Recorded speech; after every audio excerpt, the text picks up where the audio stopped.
Evening, you lovely lot. How are we all doing? Back for another Sunday night show. We're joined by, well, it wasn't going to be Adam because he was getting packed. He's going away to Tenerife, but he's decided to join us anyway for an hour. And we've got John again. And next week, I've been told and I've been promised Mickey is back. He's definitely back next week. Spoke to him tonight. He went, no, I can't do it tonight because he's got reasons that he can't. But next week he's definitely back. So it'll be all four of us. Or no, next weekend it won't be Adam, will it? Because you're away.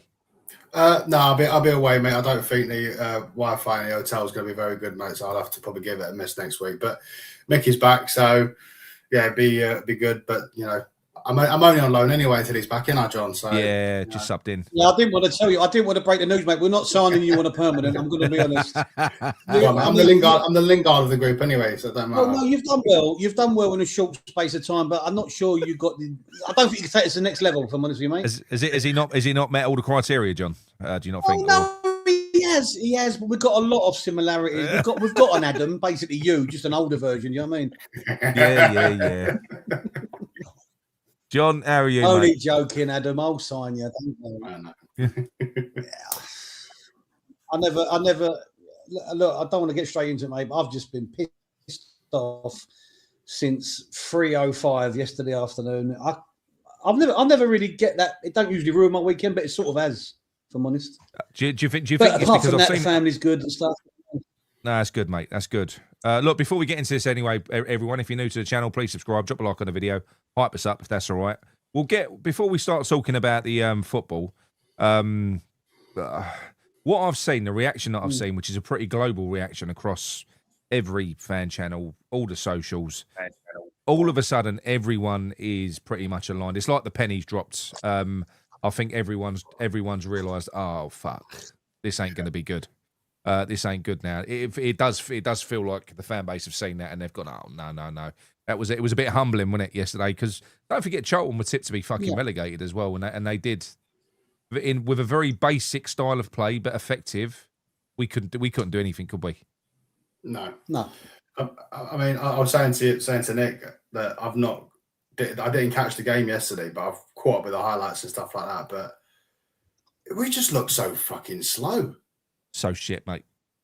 And I know that's not new information because we've been slow for a long time and we don't have particularly fast players, but we are just shit. It's that fucking squad. The squad is so thin, and you know, like I said, we're going to be reliant on Kilman because we've only got two senior centre backs at the moment, and we do know that when you've got Kilman, what happens to the other defenders? We're seeing it happen in real time. Mavropanos is regressing. Scholes is making mistakes. I just and the midfield, there's no specialists in there. So we've got no CDMs now. There's no CDMs, and we've got no number 10s. We've got number 8 after number 8 after number 8. There's no dynamism in there at all. We're creating nothing through the middle. We've only got one winger available on either side. I mean, Jared Bowen is being used as a conventional right winger now, which he's not very good at. You know, he's literally running down the wing and putting crosses in with his right fucking foot. That's not his strength. His strength is coming in as an inside forward onto his left. You know. But you keep saying that about Bowen, but he's listen. I love Bowen and that, but he's starting to get on my nerves because he's becoming a one-trick pony. And if he's that reliant on his left foot, why don't we start fucking putting him on the left wing? Why don't we try something different? I agree. Old shit I agree because if we're going to use him as conventional players, don't forget Solomon's right-footed, so you could play Solomon as a conventional right winger, and you could play him on the left. If you want to do that, you've got two strikers in there. You want to put deliveries in, do that. But I tell you, you know, this is the thing with Nuno, right? He always leaves you with more questions than answers, no matter what. No matter what happens. Can you think of any reason why he started with Peru in the deeper position and Tati up front, John, yesterday in that first half? No, other than sheer stubbornness, because ultimately, if you've got Peru, who everybody knows through all the reports and all the Leeds fans channels and even the Swansea lot, you know, he's a penalty yard striker to some extent, old school. We're playing him as a 10. We're playing him ultimately as a 10. The thing that wound me up most yesterday was the amount of times we did get the ball out wide, and we got the ball out wide a lot. But the refusal to put the ball in the box, right? To cut back in. This is the thing. They wasn't checking back in and setting someone on the edge of the box, and that someone was having a shot. They was using him to go back out to the other wing. There was times when Bowen was picking up the ball on the right wing, and he was dribbling across the whole pitch almost to the other side with the ball, and it was honest to God. It's because it's all about ball retention, John. They're not doing that because. Do you remember I said it on the show last week about the Carl Walker-Peters example, the amount of times he got in an advanced position, and I think a lot of people have made the reference to shoehorn football. You go up one wing, you come back, you go down. Kilman had so many touches of the ball. It would go forward and it would come back to Kilman, back to Hermansen, back out to Mavropanos, back up the other side, and it's fucking frustrating. The thing is, I can't. Sorry, John. I can understand them doing that previously if they've only got someone like Pablo up in the box, because, like I said last week, the confidence in him might not be there from the other players. But we've got an actual goal scorer in a poacher now, and you give him a chance. And I like that he's going to score. So maybe that's just a bit of not used to having that kind of person in the box to pass it to. Potentially. Piru is, because you didn't see the game at the weekend, Adam, and I will say that he's definitely a presence inside that 18-yard. He's going to score. I'll be honest, Nick. I'll be totally honest with you, mate. Being at the game, I didn't even think about it initially. The first half, I thought, who is this geezer? He's fucking shit. He looked shit in the first half. Yeah, but it wasn't until I realised, hypothetically, or later on, that he wasn't even being played as a proper striker. And then I thought, well, what the fuck's... I didn't even realise at first. I was just going, this geezer looks absolute shit. And you get him in the 18-yard box. Get him in the 18-yard box. He comes alive. I'm making a judgment on him. Yeah, but my point is, I'm making a judgment on him, forgetting the fact that he's being played out of position. And this is what has happened. This is what's happened historically at West Ham in the last few years. We're judging so many players, but ultimately we're judging them incorrectly because they're not being played in the right positions. So we're making the fans, and we're right to do so. We're going, he's shit, he's crap. But we, and it's not our fault. After so many players are not being played in the right position, it is frustrating. I've been saying this for years with that's why a lot of people get the ump with me, because I defend the players and attack the manager, because I think we've had too many stubborn managers that have only got one style of play and one system. Nuno's the most frustrating of them all. I mean, he's fucking bizarre, this guy, what he does. He's always got to try and be clever with something. He's always got to try and tweak something, put a fucking a round peg in a square hole where there's no need to do it. I just don't understand it. And I do believe that when you a good manager is somebody that looks at what he's got and then sets up in a way that gets the very best out of everyone. Get the best out of what you've got. You might not have your very best players. Tough fucking shit. You're paid to manage. So come up with a solution and get the best out of what you've got. I'll give you an example. Everyone keeps on saying Alvarez, right? Alvarez too slow. Too slow as a CDM. You can't have him. Well, he weren't too slow when he first fucking come in, was he? I must admit, when he first came in, it was that game against Brighton. We played him at the base of an inverted triangle, and what we was doing was, I remember, it was almost like the midfielders were funneling players through to him, like the eights. He was smashing them to pieces. You had legs either side of him. He used to get forward, win the ball, and get forward. That was his instinct. That's how he played at Ajax. So although he's defensive, his instinct is to get the ball forward. Well, these managers knock it out of them. They say, no, don't do that. Don't drive forward. Wait, stop. Go sideways. Go backwards. And they have to listen to the fucking manager or they'll get dropped. And people call these players mercenaries, right? And we've all done it. We call them mercenaries. But these managers make them look shit. Let me give you an example. Lopetegui, when he played Alvarez and he hung him out to dry against Chelsea, do you remember? Yeah. He literally exposed the one weakness that Alvarez has got. He fucking hung him out to dry against Chelsea. And was that Jackson, Nicholas Jackson? Mm-hmm. Absolutely. He made him look shit. And you know something? As a CDM, I'll give you two examples as to why you don't need pace as a CDM. If you've got a well-balanced midfield, which is traditionally a midfield three nowadays, which is a 6 a CDM, an 8 box-to-box, and a 10 who's a creative player, which is how it should be, the CDM at the base doesn't need pace. No, but I'm saying these two... But one second. These two players have no pace. Are they shit? Rodri, no pace. Casemiro, no pace.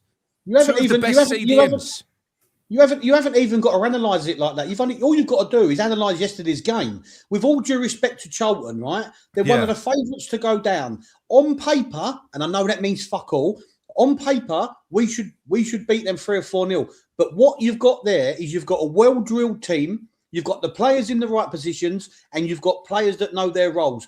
They played like a team yesterday. We played like a team of individuals. We didn't have a clue what was going on. Bang on. We didn't have a clue what was going on. Players looked like they'd never met each other. I mean, the new players like Engels, he's going to get roasted, right? But personally, I'm not going to judge him on one game. The team is so disjointed, it's unbelievable. There's no leaders. There's no speed in transition. Our first thought is to go backwards. I was fucking screaming yesterday, going mad, right? The amount of times we got a free kick in our defensive third, and we'd Mavropanos would put it down, or Kilman would put it down, and they'd pretend to take it. Then they'd walk away from it, and then Hermansen would come up. It's so fucking slow. I don't know who we think we are. I think we've got a team of players, and I'm not going to say Solomon or Engels on a new lot, right? But we've got a core of players who seem to forget where they now are. They are no longer in the Premier League. They ain't going to get the respect they think they deserve, and teams are going to fucking put it on them. And if they don't start fucking manning up, they're going to get kicked up in the end. They've got to man up. Common thing. It's going to be a common thing. I didn't obviously see the game yesterday, like I said it, but I saw the highlights. But what I saw from the highlights is what I saw is apart from the last 20 minutes where obviously Charlton backed off, and that's where we started to go for a little bit more. Apart from that, we look like as if we're too, like the players think they are way too good for that league. Like they don't even need to try. Mate, which is the wrong attitude. We didn't completely wrong attitude. We didn't lay a glove. Egos are too big, mate. We didn't lay a glove on them for 70 minutes until Charlton basically sat back in, and there was Charlton fans in the comments saying we sit back for the last 20 minutes of every game when we're leading. They do it every time, and it drives them mad. But with all due respect, Nick, they sat back the whole game. They counter-attacked the whole game, right? And the difference was the last 20 minutes, whether they made changes or not. The difference was we just started putting balls into the box. Yeah, we started putting balls into the box. You cannot score unless the ball's in the box, and you cannot put a team under pressure until the ball's in the box. It was so fucking frustrating. Everyone around me. Do you know the other thing that made a difference? And that was going free in midfield, bringing Macassar in. You had Engels, Alford, and Macassar on the pitch all of a sudden. That made a massive difference because we had more bodies in the middle as well. And you said it last week about when players get called shit. Kante, I called it. I said he will look shit if you play him in the midfield too. He's not disciplined. He ain't a shit player. He is a great player to bring on from the bench, but you'll make him look shit. So he done the wrong thing. Alford, he's a fucking good player. He's a fucking good player. Alford is. He's such a steady player. And look, I do think that him and Engels are too samey, but they're two good players. I think they'll be two good midfielders if you play them two in the middle. With the only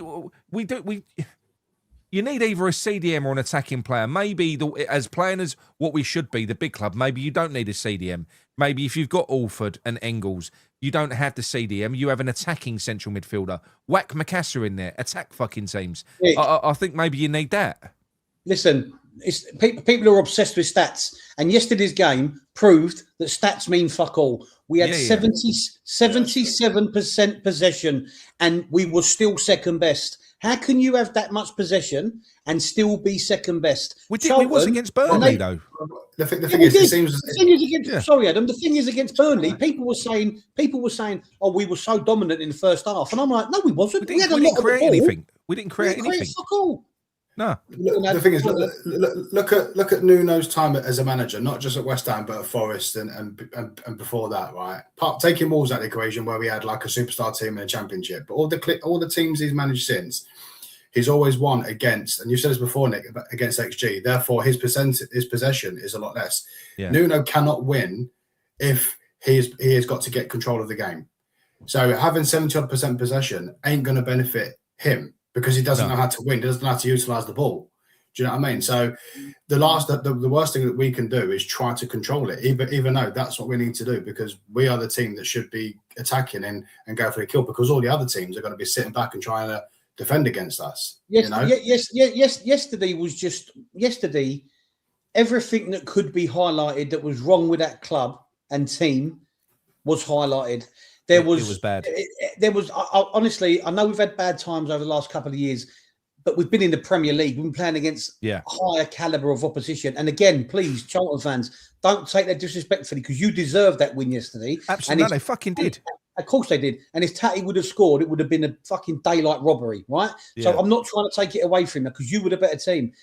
But I'll tell you something, I would rather have that manager on my fucking side than the manager we've got because I don't know much about that manager. What's his name? The Welsh fella, isn't it? He's annoying. Is it Nathan? It ain't Nathan Jones, is it? Is it Nathan Jones? Yeah, that's it, Nathan Jones. Yeah. But the passion that he exudes on that sideline compared to Nuno, he's living and breathing the game. Yeah. And that's what I want, do you know the other thing? Do you know the other thing? He did one thing that I actually quite liked. Do you remember when they was bringing a sub on and the player coming off was too slow? So they made the bloke who was coming on stand there. Mate, you should have seen him rip into his player, not the referee. He ripped into his fucking player. He proper saw into him. Like, get your fucking arse off, he said to him. That's what I mean. Is you need that. You need some passion in there. That's why I'd like someone like Bellamy to come in. But the thing is, I don't know what they're going to do now because look, we all know Nuno's on borrowed time. However long the club want to take to sack him, he's getting sacked. This guy is a dead man walking. He's going to go. Whether it's after Southampton, whether it's in 10 games' time and our season's fucked, whatever it is, he's going to go. So what they're going to probably try and do, I imagine, is because they've semi-committed with Nuno in this window, they're probably going to try and see it out and go, no, let's throw more players at him. Let's give him more. But who are you going to attract now? What type of player, when they know that the manager they're coming to play for is skating on thin ice? He could change at any second. Yeah, but Nick, what players are going to come in now for him? Yeah, but Nick, Go on, sorry, mate. Go on, Ed. Go on, mate. No, go on, mate. Go on. I was going to say, the thing is, we actually do have, for the Championship, we do have good players. We just need a manager to come in. It's a weak squad, mate. It's a piss weak squad. But if you get a good manager, or say not even a good manager, but a manager that shows attacking intent, that team will transform.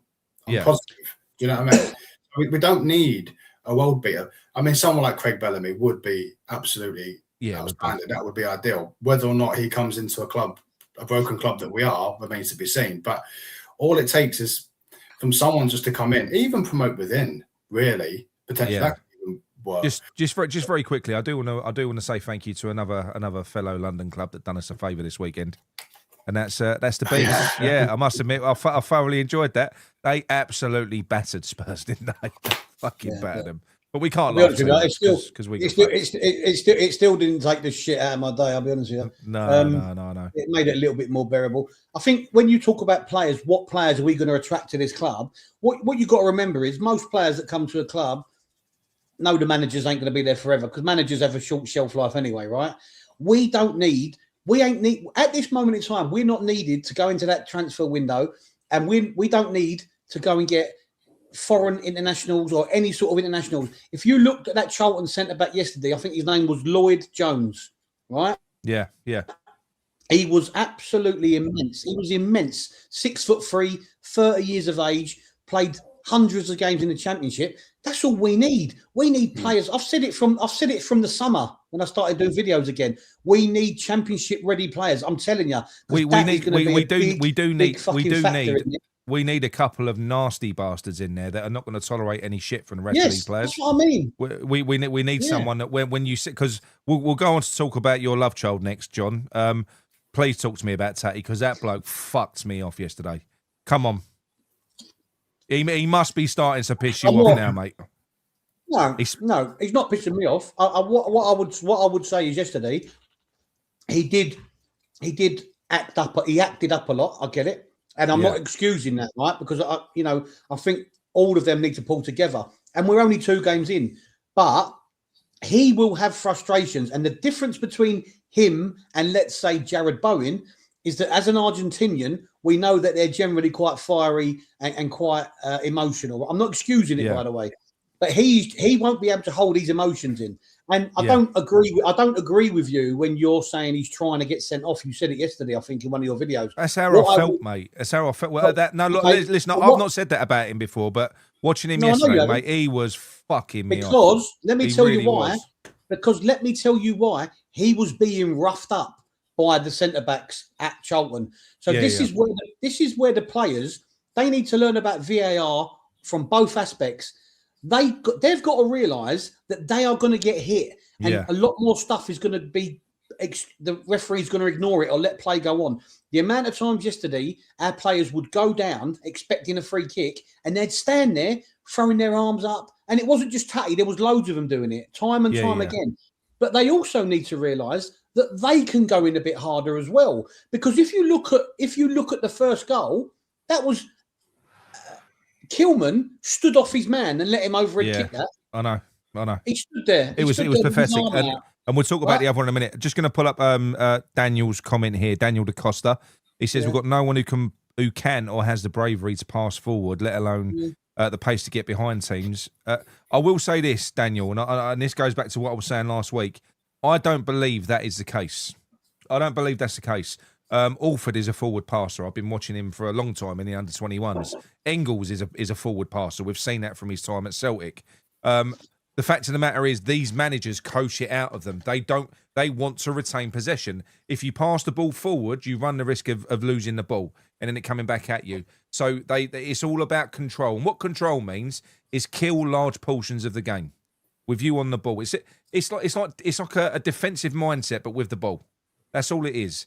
And by like what John said against Burnley, we had, from the moment that we scored in that game, we had, I think it was for 40 minutes or whatever it was, we had 68 or something, 68% possession. We created fuck all in that game. Nothing. So we had all that ball and we didn't have any shots on goal against them. No. So we were just holding on to it. And and that ain't the players. Like I said, Alvarez, when we first got Alvarez in, his instinct when he wins that ball back is to spring forward and drive forward, either run with the ball or pass the ball forward. But if your manager is saying, don't do that, fucking hold it, well, they're going to have to do what the manager says or they're going to get dropped.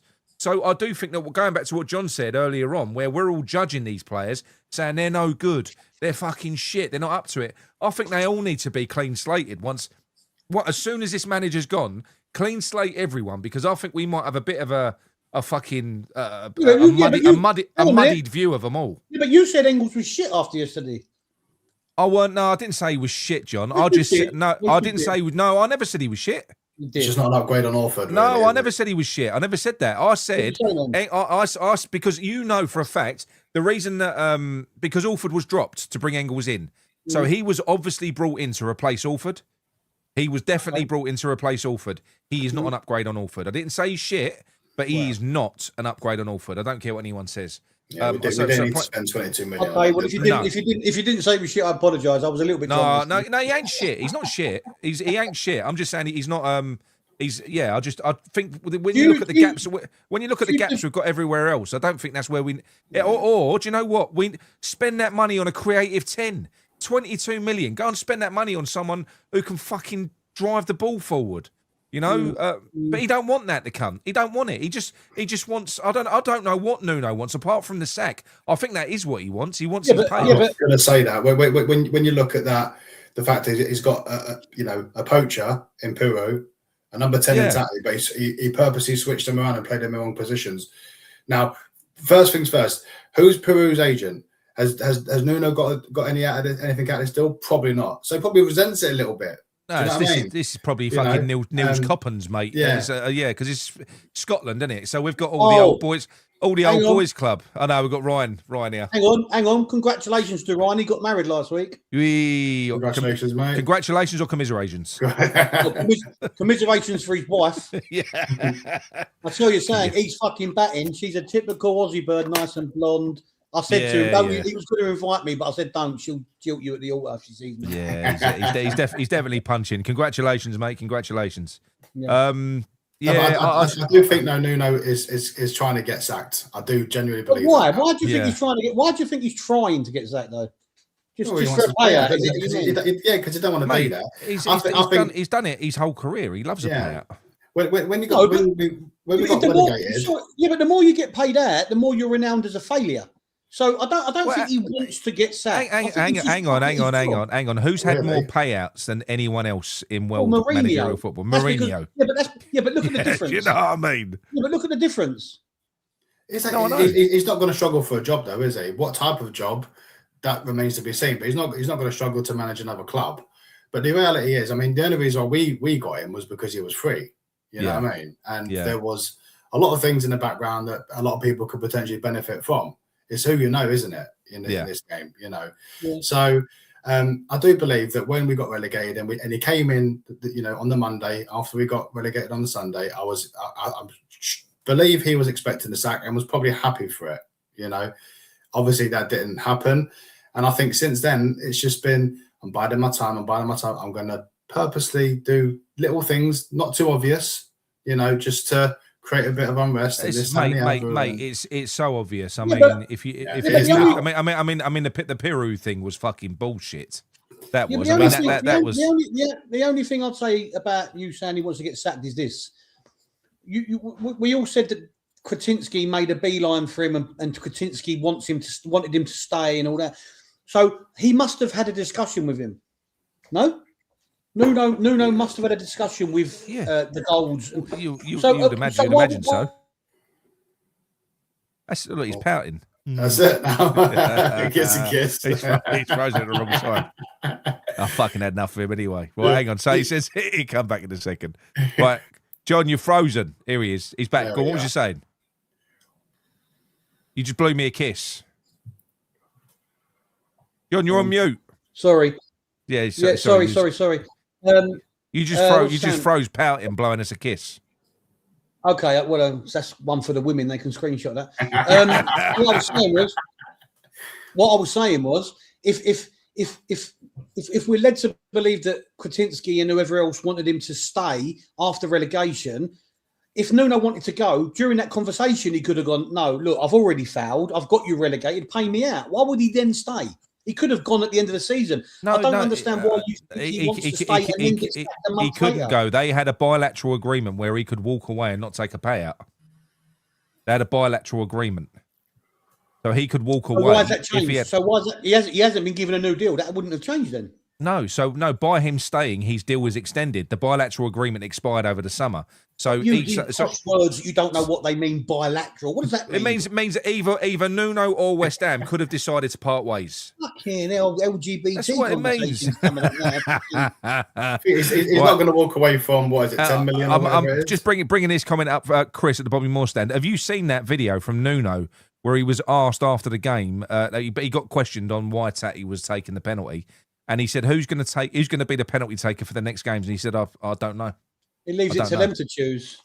That's fucking weird, though, isn't it? And can I ask you something? Why did Bowen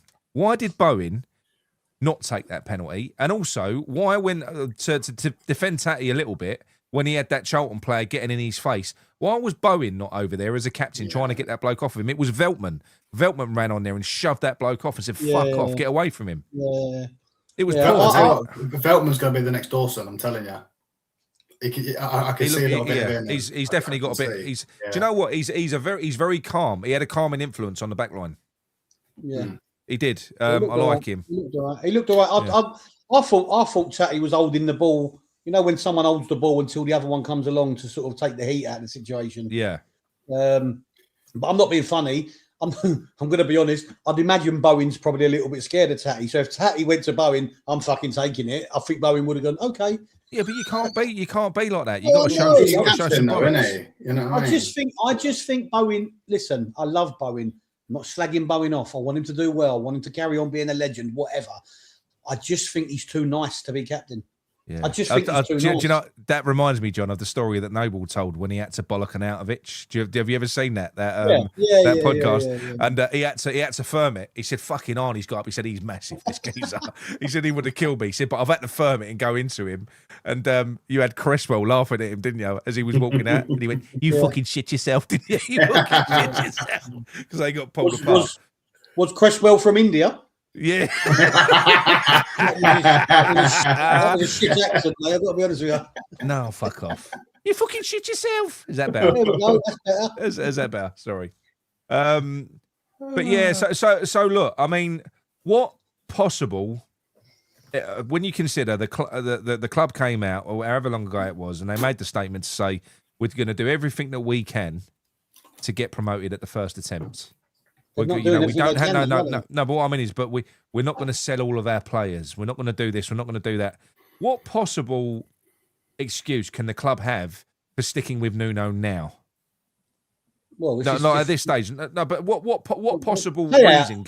Money, pay out. Like you said. But look at the prize for getting promoted to the Premier League. What is it? 150 million, 200 million.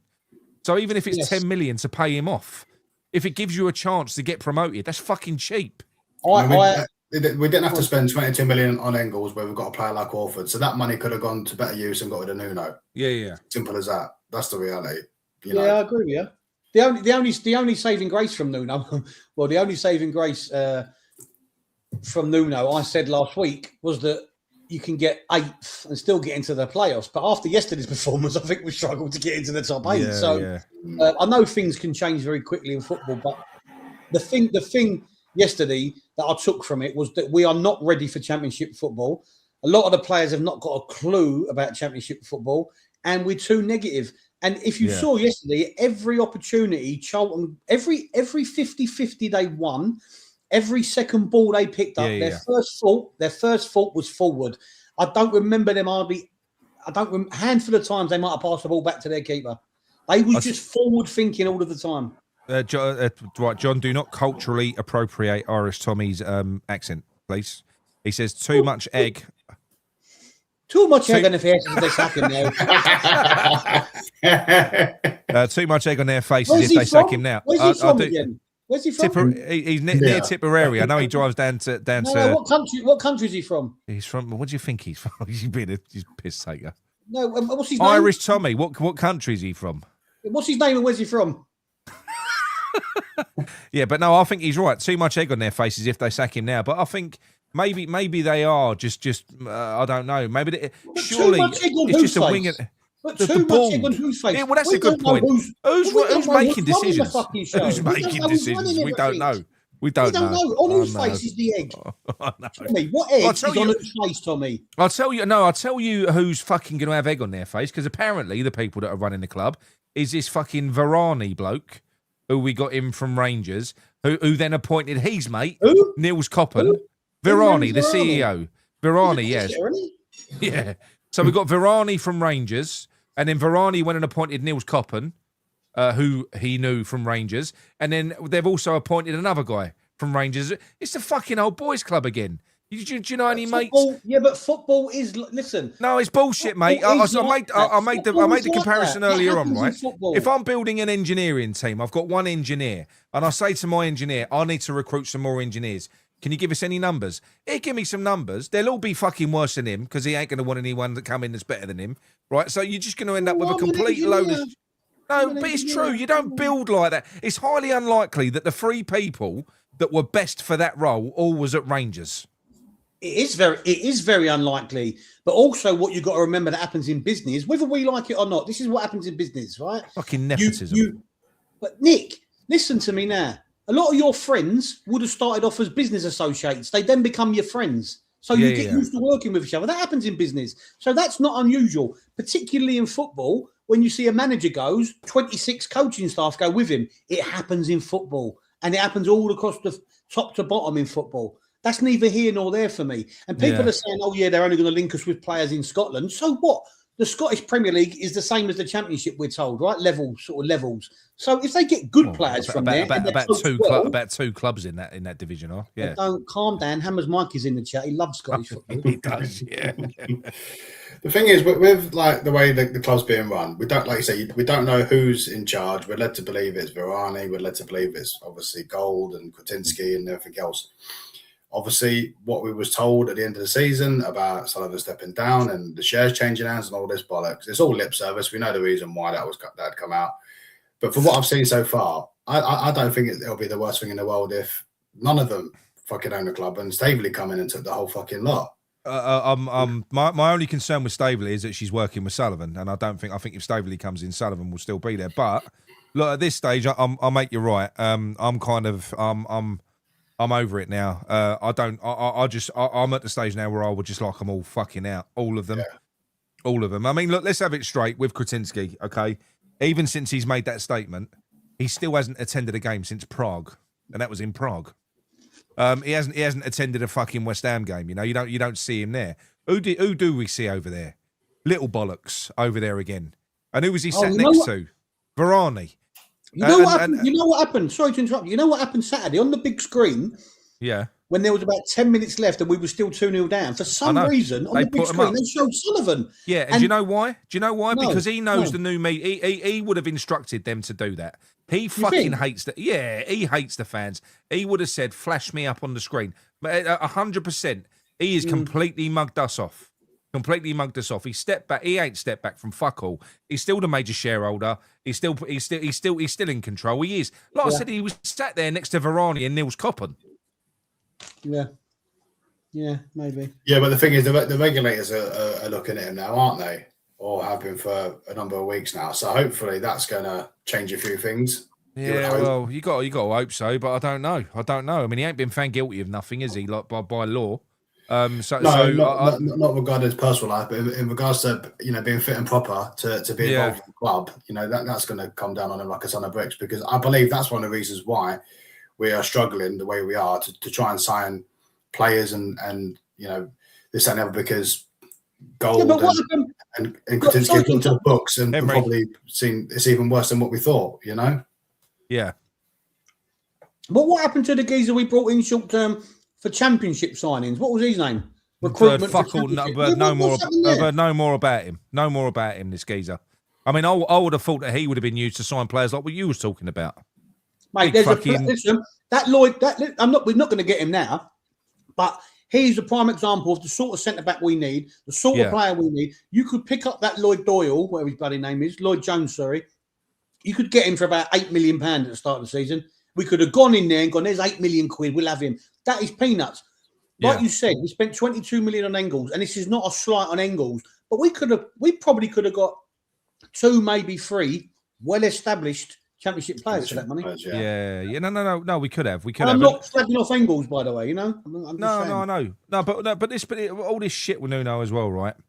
Listen, it's like having a player in the team that shouldn't be in the team, but he's still in the team. He don't pick himself. Nuno shouldn't still be here. It ain't even his fucking fault. It is his fault because I think he's trying to get sacked. But the people that we should be really angry with is, again, the board. Whatever that board is, whoever's making decisions, because they're not making any fucking decisions. They have literally stripped this squad bare.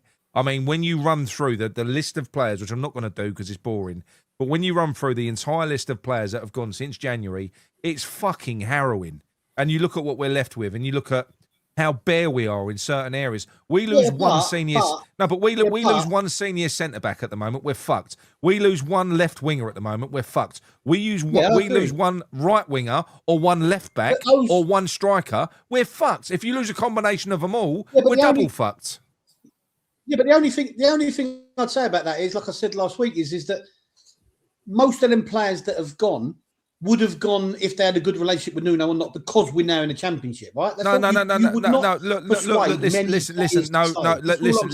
Listen. I'm not saying you'll keep them all, John, but I will say this: I am not letting fucking the club or Nuno off for this. If you retain a bloke like Nuno, who we know it doesn't get on with a vast fucking swaves of them players, he just don't. He don't get on with them at all. The style of play that he plays is shit. He got us relegated. They've probably got no faith in him. So if you retain what doesn't work and you bring him in and you start shipping out players, you're telling players, we don't blame the fucking manager, we blame you. You're going out. That's what you're fucking saying. You're maintaining that environment. It ain't just because it's a championship.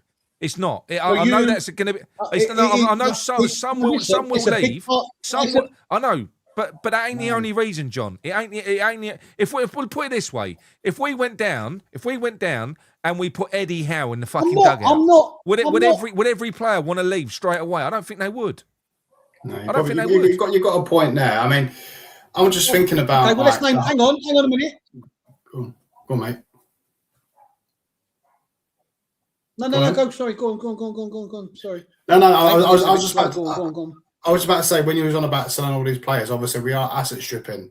Clearly, obviously, yeah, I think we are. And it has been really since January, I would say.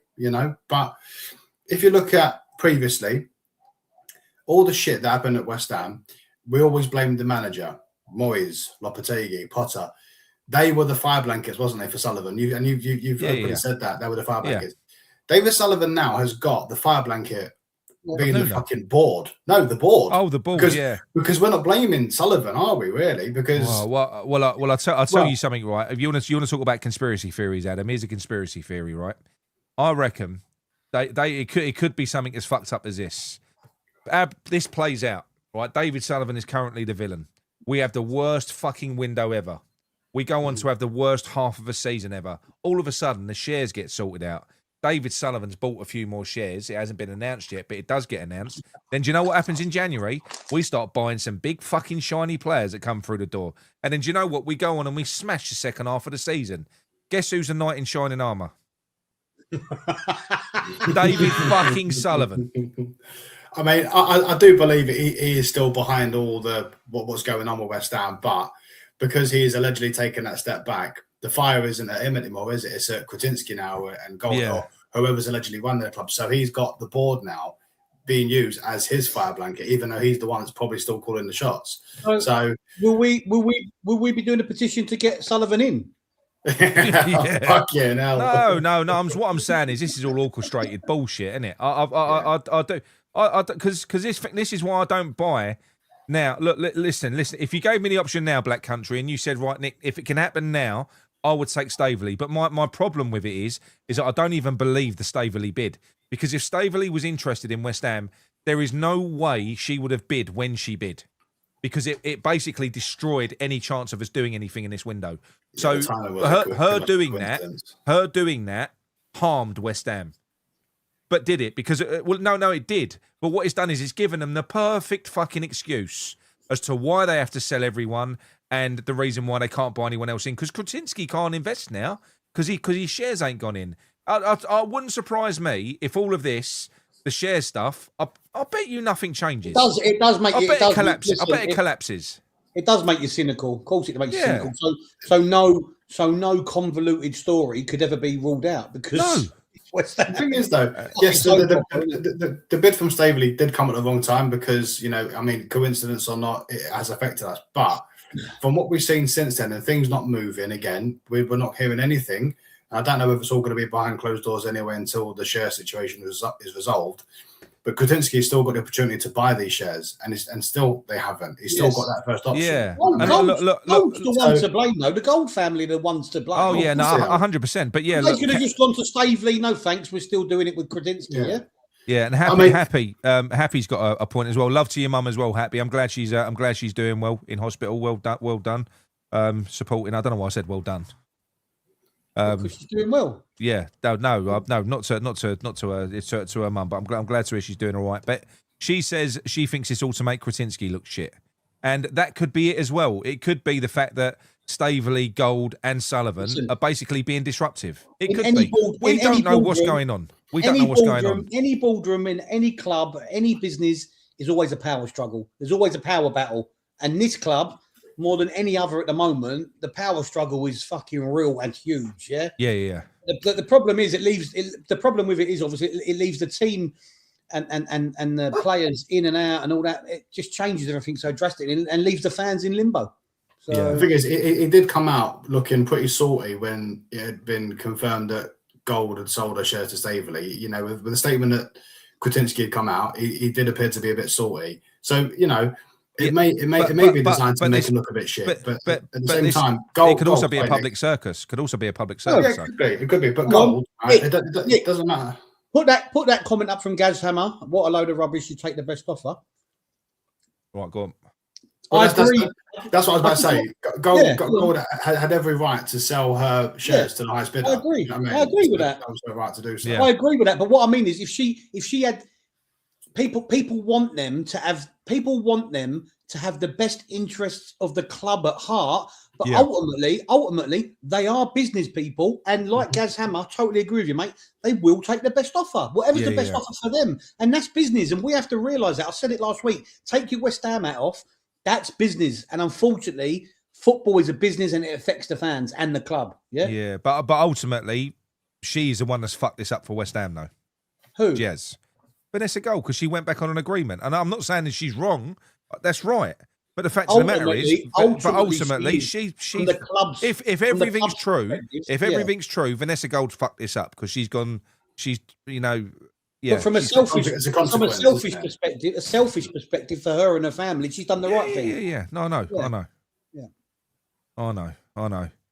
Not one of them really care about the club. Those days are gone. Now, look, it's they don't. Exactly. And whoever buys the club, whether it's Kretinsky or Staveley, the main thing that they're going for is that fucking land. We know that anyway. That's what a West Ham worth at the moment. Without that lease, without us the lease for that land that we're sitting on, we're worth nothing. No. We're worth nothing at the moment. We're worth potential. I don't know where he got the money for the shares he did, if I'm honest, off Kretinsky all them years ago, really. No, I know. Well, no, at that time we was doing all right. It's all gone downhill since Kretinsky come in. But you say doing all right, but we were still only worth the value of the players on the pitch and the squad. That's the only value or any potential. You're buying shares based on what could happen. Yeah. Right now, look, what we'll do. We're doing player ratings. Yeah, I don't really want to this week. We'll do that next week. I mean, what? Talk about the best players. Could have been a field full of donkeys. It would be a field full of fucking donkeys. It would be. I know. The reason we can't do it is I haven't done the graphic. All right. So I knew it. Yeah, that's why. I haven't done the graphic. What's the graphic from last week? Can't you do the same one? Is it the same team? Pretty much. So you got Guru there and Engels, didn't you? All right. Okay. Give us a minute then. I'll do that. Lazy bastard, isn't he? Right. By the way, anyone, these Reese dipped peanuts, they are fucking top drawer. So if Reese want to sponsor the channel, then I'm happy to do that. Yeah, we'll get a lifetime supply. Lifetime supply. You've moved on from normal nuts to chocolate nuts now, John. Yeah, well, everyone in the chat keeps saying I'm going to get diabetes, so that's fucking nice for a minute. It comes peanut flavored peanuts. Who would have thought it? Shut up, Adam, because you're going on the eating all your fucking milk. Meltington. If anyone wants to rob Adam's house, give me a call. Yeah. Right. Hang on. Oh, one ain't working. I'm going to come back being the Bronze Adonis now, John. Right, you two, come on, pick up the conversation while I'm trying to do this. That's about it. Come on. What? I'll tell you what. With regards to make a prediction, how many games do you give Nuno, Adam?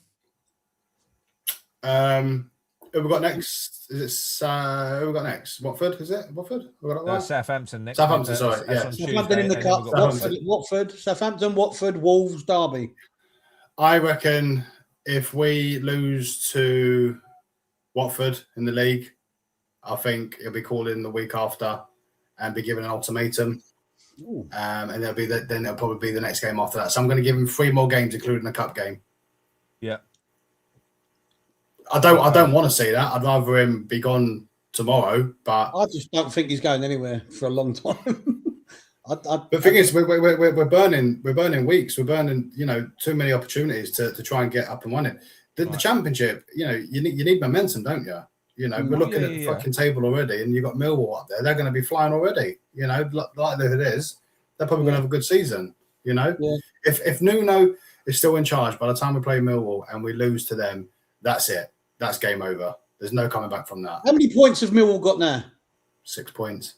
Yeah, so Millwall fans can count how many points they've got on one hand. Do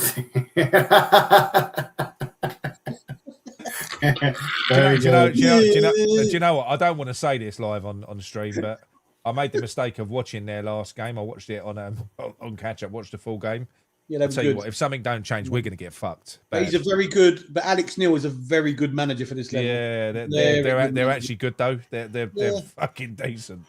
They ain't looking good. Where's the fucking graphics, mate? I'm doing it now, for fuck's sake. Right, it's taking so long, mate. Right, I mean, we're gonna have to. All it is Engels for Orford and Piru for Pablo. No, I can't change that. I can't change a graphic. The graphic's going to be what it is. Well, half of them have a donkey over their face, anyways. It won't make a difference. What about you, John? How many games do you reckon Nuno's got left? I don't know, mate. I mean, I'd want him gone ASAP, but it ain't going to happen. I think they'll be happy if. I just think they'll see it out till Christmas at the least. I don't think they'll do that, can they? Well, listen, we are going to have some opportunity. We are going to pick up points somewhere. We are going to pick up a couple of wins somewhere along the way. And the thing is with the Championship, it does get very congested in the middle of it, right? In the middle of the table. John, super chat from Lawrence. No, like the comment. Hang on a minute. You can't do fuck all with dollars, Lawrence, mate. I ain't got a fucking. I ain't got a bureau de change in my fucking.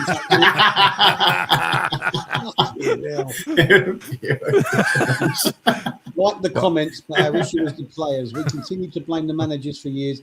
No, I do. I think recruitment. Listen, I think everybody's to blame across the board. Managers, ownership, recruitment, players. We just seem to never get anything right. We had that one night in Prague, which was brilliant, right? But ultimately, we never get. We get so much wrong more than we get right. I'm sure there's other fans at other clubs that feel the same way. But honestly, I was sitting there yesterday thinking, it just seems to be us all the fucking time. It's embarrassing. It's embarrassing. It's a soap opera. It does. Thank you very much, Lawrence. You ignored John. We're happy to accept your dollars. Thank you very much. You're the chance. When I get an American in the cab and they give me dollars, I'm like, oh, brilliant! Now I've got to go and queue up. I've got to go queue up and fucking change it into English because your card don't fucking work. Because I've travelled out of the US of A, motherfucker. Right, Jake Betts has paid us in Great British pounds. So thank you. very much. I know. But why $4.99? Round it up. Thank you very much. No, but what's the point of $4.99 though, Jake? Right, he says he's worried that no one on the board wants to pay off Nuno's contract, so they'll just keep him. Well, yeah, that's kind of what we've been talking about, and it probably is going to come down to finances. It is going to come down. It's going to come down to finances, isn't it? Well, they £3. Yeah, they were. I didn't have my club card. Cheers, Rick. Thank you very much. Right. The thing is, with the payoff though, it's not as if he got sacked and he'll get 10 million in his bank the following day. It don't work like that, does it? No. They just carry on getting their wages. Exactly. Yeah, carry on getting their wages. I'm sure. Shall I take the donkey off Nuno's face, or shall I just leave it there? No, take it off. Take it off so we can remember what he looked like. Because that could be on all season. We forget what he is. Right, hang on. He's having a shit on his head. Oh no, what have I done? You've pixelated Nuno's. Oh yeah. Oh shit. You've got the whole body. What are you doing, you fucking amateur? I know. Sorry. Right, okay. Let's start. So what we're going to do is, we've got Alford and Kante. We know when we come to it. We know. We'll do it. So this is last week's lineup, but we'll just mark the players for this week anyway. Right, Hermansen, we haven't even spoken about yet. This geezer, finally, I was saying it all last year, because when you bear in mind, right? No, listen, you bear in mind, we got relegated by 1 fucking point. The amount of times that he let goals in that Areola would have saved. Loads of them. So it is literally fine margins. 1 point. People say, oh, it's only one game. It's only this, it's only that. Well, like I said, we only got relegated by 1 fucking point. So you can't throw anything away. Hermansen is fucking shit. He's shit. I'm done with him. Adam, go on, you mark him up. But I've mate. You know me, mate. I'm Areola's biggest fan. He should never have been dropped in the first place. He's still at our club, so fucking play him. Give him a reason to stay. Do you know what I mean? When people say that Areola, like, what's the negatives about Areola? He ain't good playing out from the back with his feet. Listen, sorry, Adam. This is even more going back to basics in the Championship. We just need a keeper that saves the fucking ball. If you saw the Charlton keeper yesterday, he was a big, imposing figure who saved the ball, made a brilliant save, by the way, from someone. I can't think who it was. And you know what he did sometimes? He kicked the ball long. Imagine that, kicking the ball long.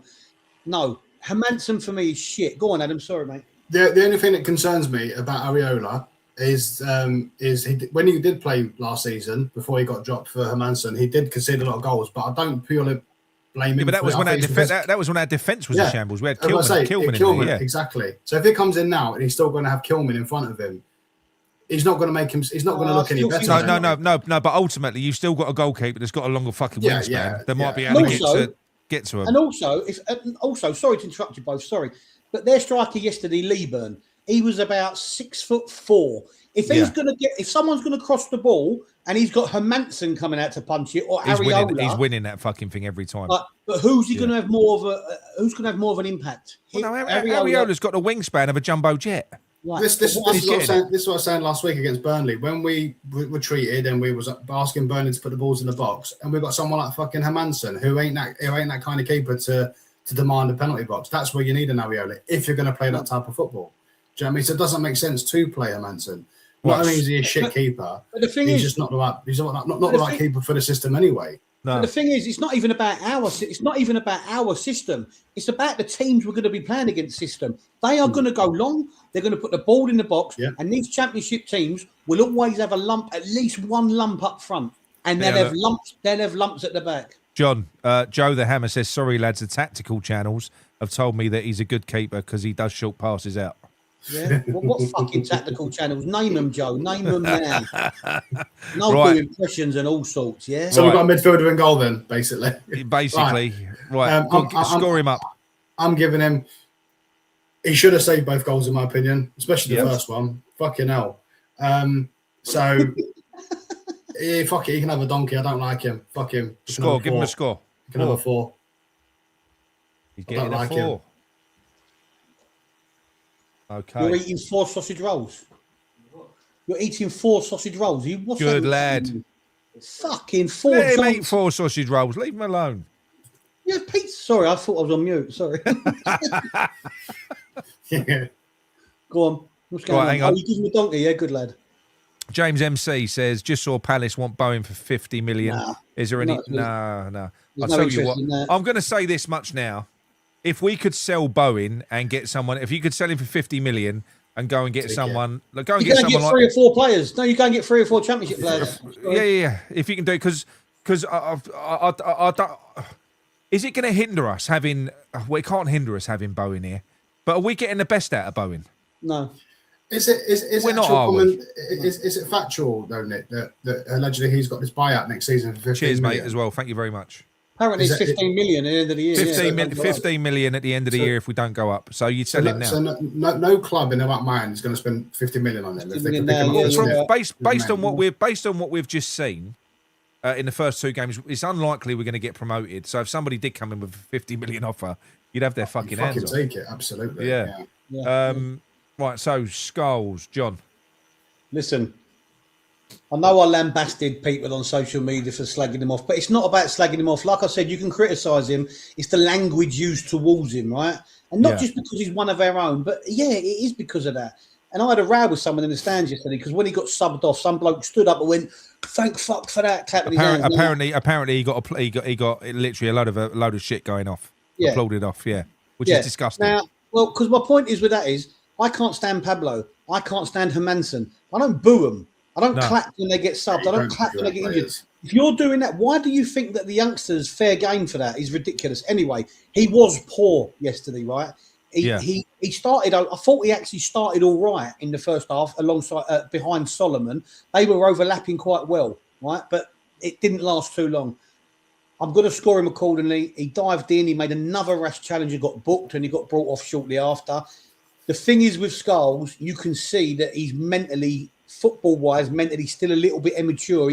Things change very quickly with him. He can make one wrong bad decision or one bad pass. It cascades. It gets worse and worse. Domino and worse. effect. Yeah. It's a confidence thing as well with him. He's probably low on confidence, you know. It doesn't excuse him. And he was below average. And I'm going to have to give him a 4. You're going to give him a 4? Oh. Yeah. Sorry, I'm going to have to be honest. I thought it was awful. Right, okay.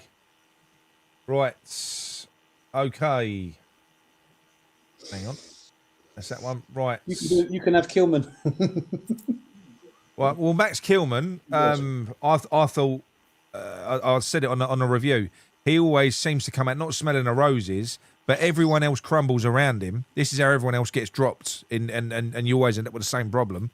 He wasn't the worst of the lot, but he was still shit.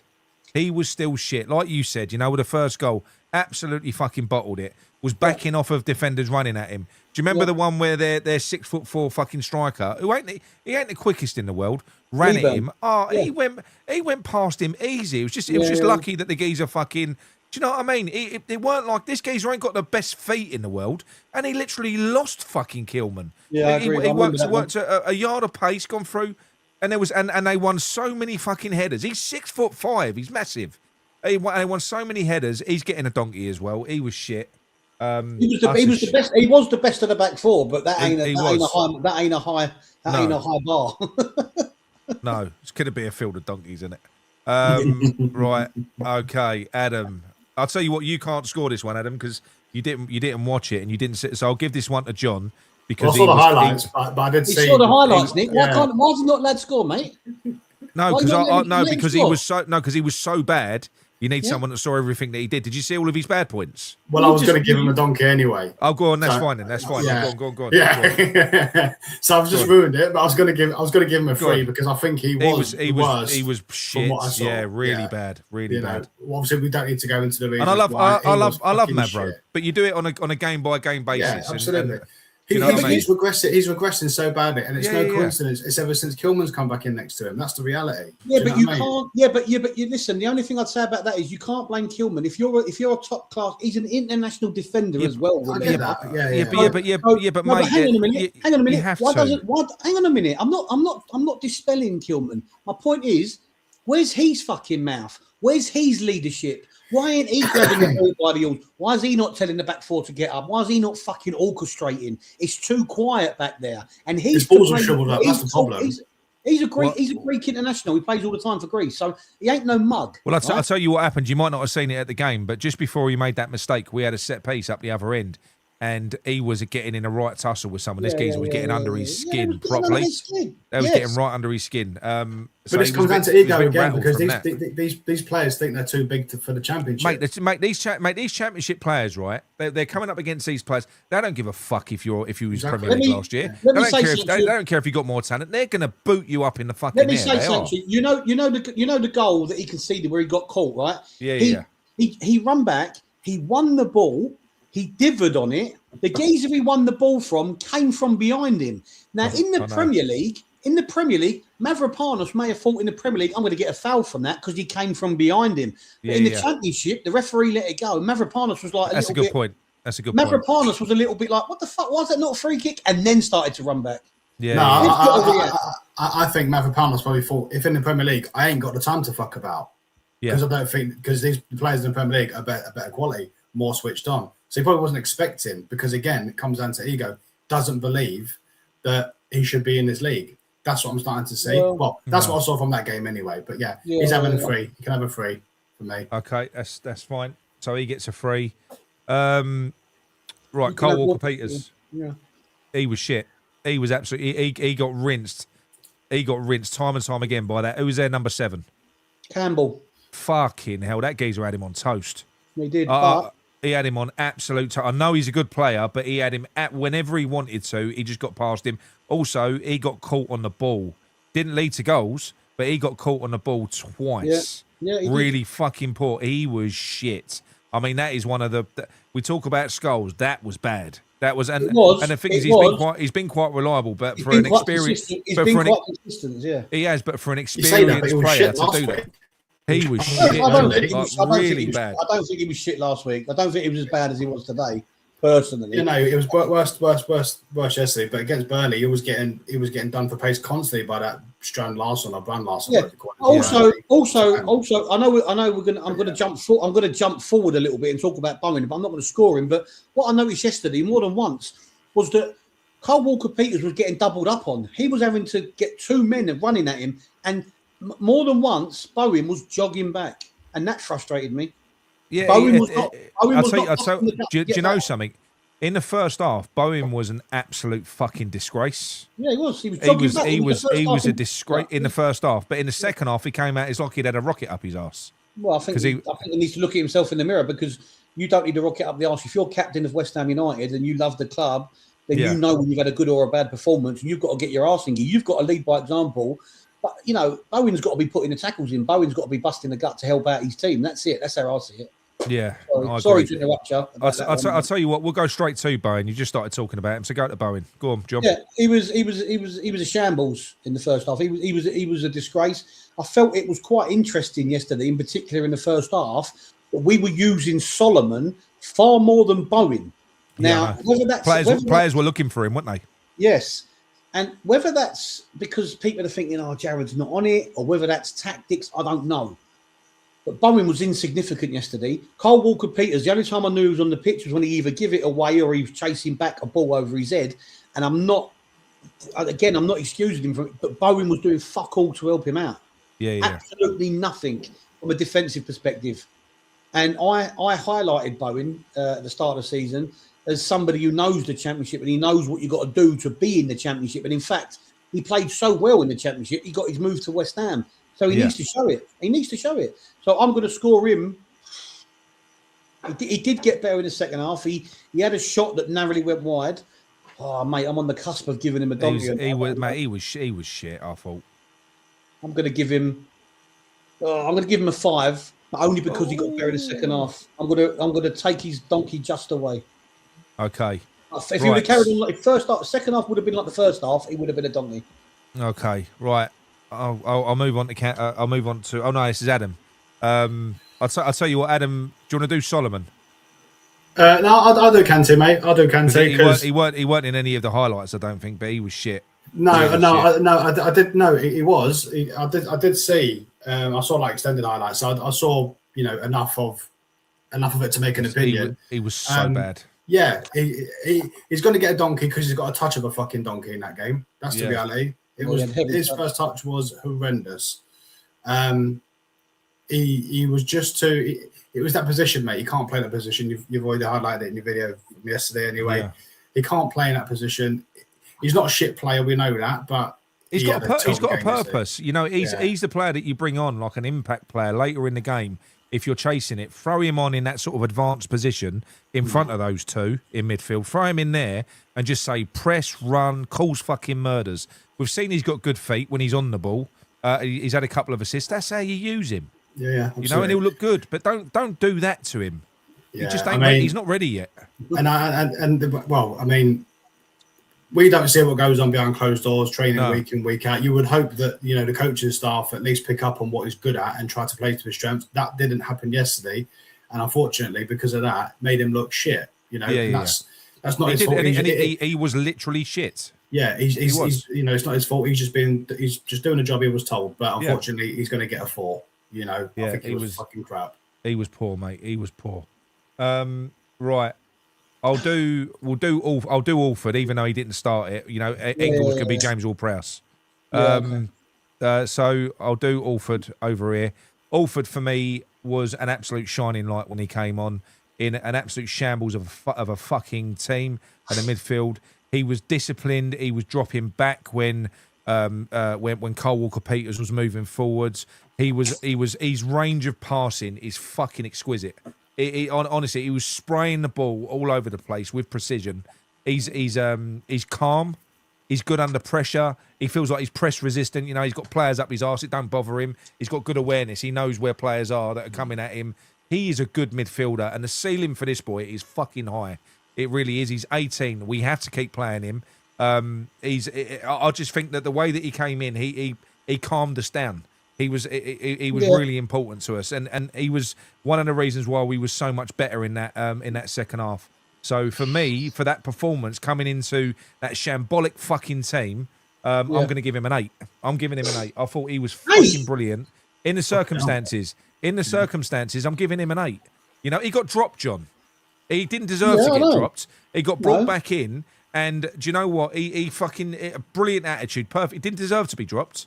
Brilliant attitude. I thought he was superb. I really do. But did he do really well because Charlton regressed for the last 20 minutes? That's what I was going to say. Yeah. But it was only the last 20. He was good from the point he came on. He was good from the point he came on. I'm being facetious. He was fucking good. He was really good. And this is the thing. And do you know what I've had to suffer fucking because I always defend the youth, right? And I've had people telling me in the chat and everything else, the fucking youth, they're not good enough, this, that, the other. Engels is going to be much better. Well, no. Fucking Alford showed him levels. I'm sorry, he did. When he came on, he showed Engels fucking levels as far as I'm concerned. And Engels' game did improve in the second half as well. Probably wasn't helped by the fact that he had, that loose cannon next to him in Kante, bless him, in midfield in the first half. But what was interesting yesterday, Alford, he actually looked quite good orchestrating, like on the ball, CDM sort of thing. But that's what I mean. He came in, he weren't even played in his position. They played him deeper. He is a complete central midfielder.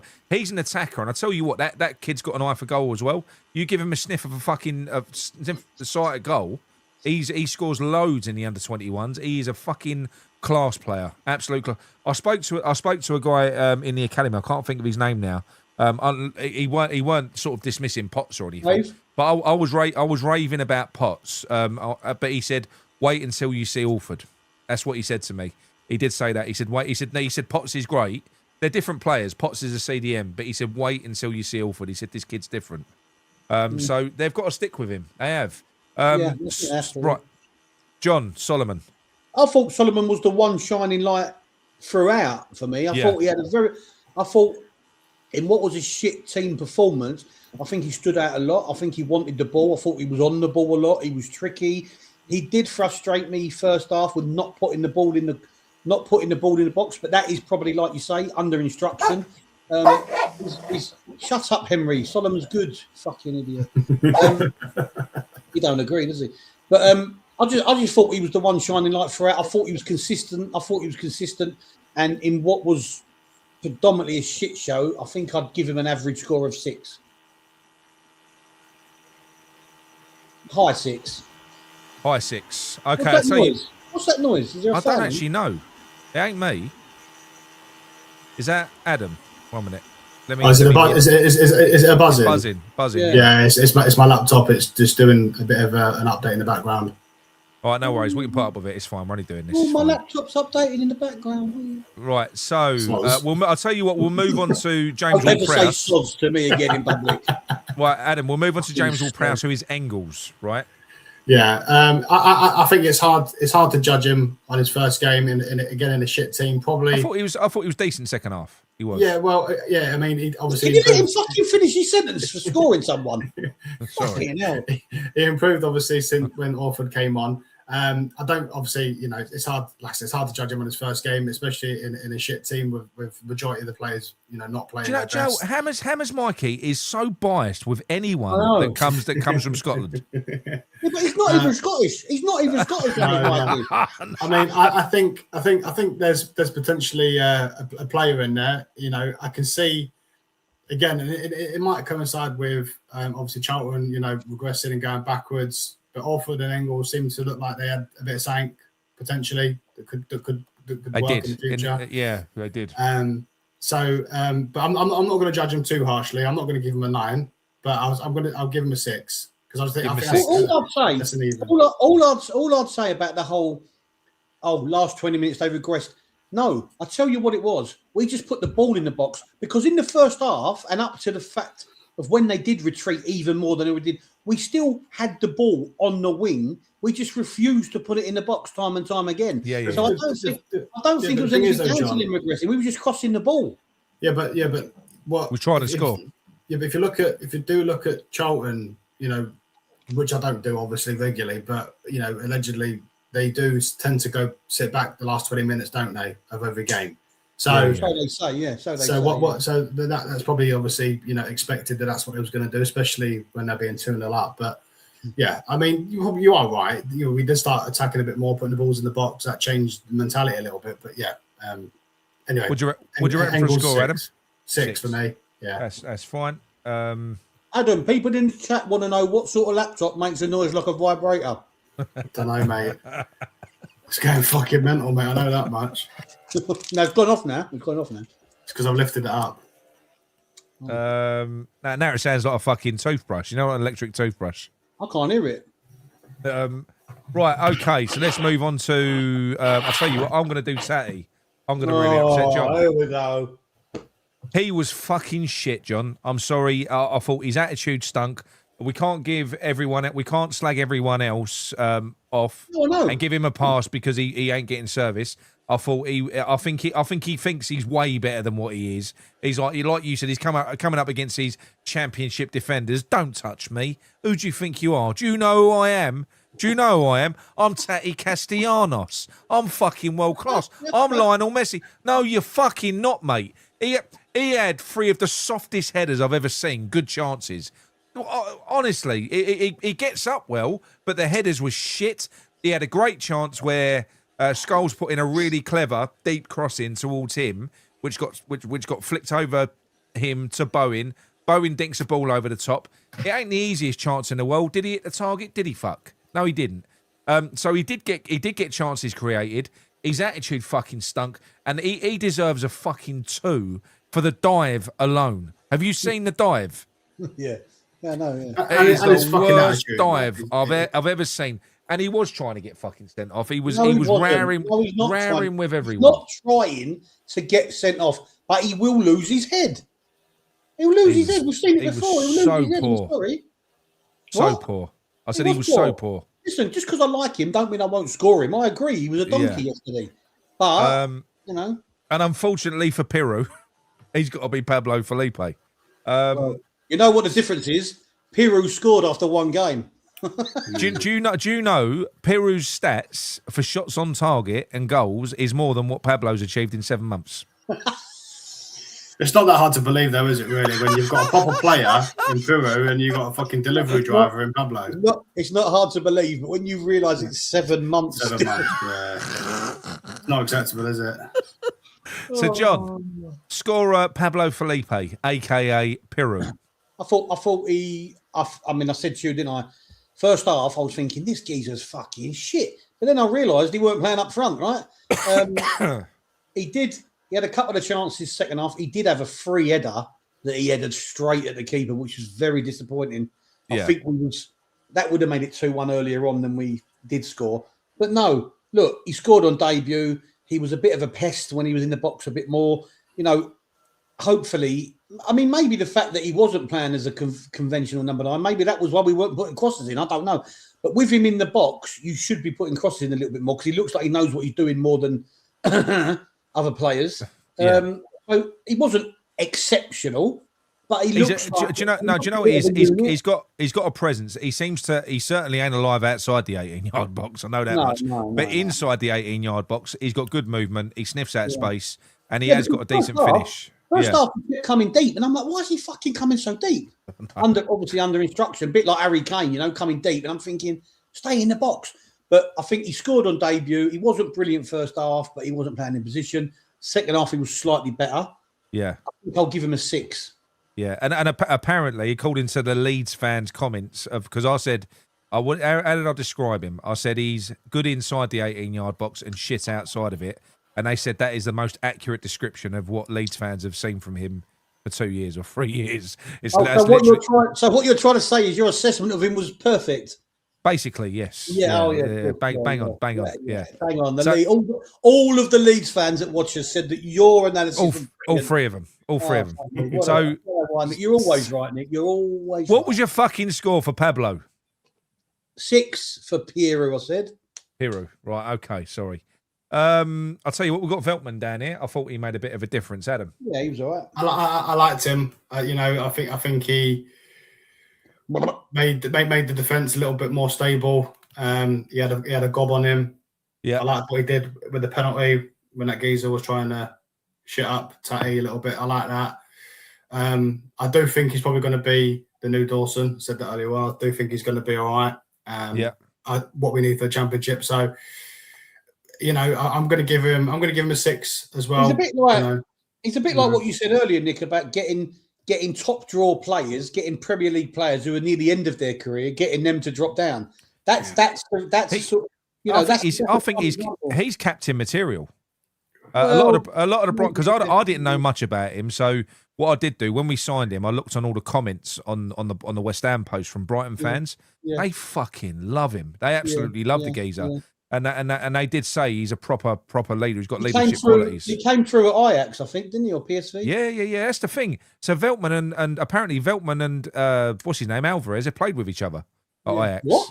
Yeah, not in that way. Not in that way. You know what? Your analysis. If anyone from PSV fans, if they see your analysis of Veltman now, they're probably going to say that that's the most succinct analysis of him they've ever seen. It's funny you should say that. Because apparently, most accurate. So what was the score, Adam?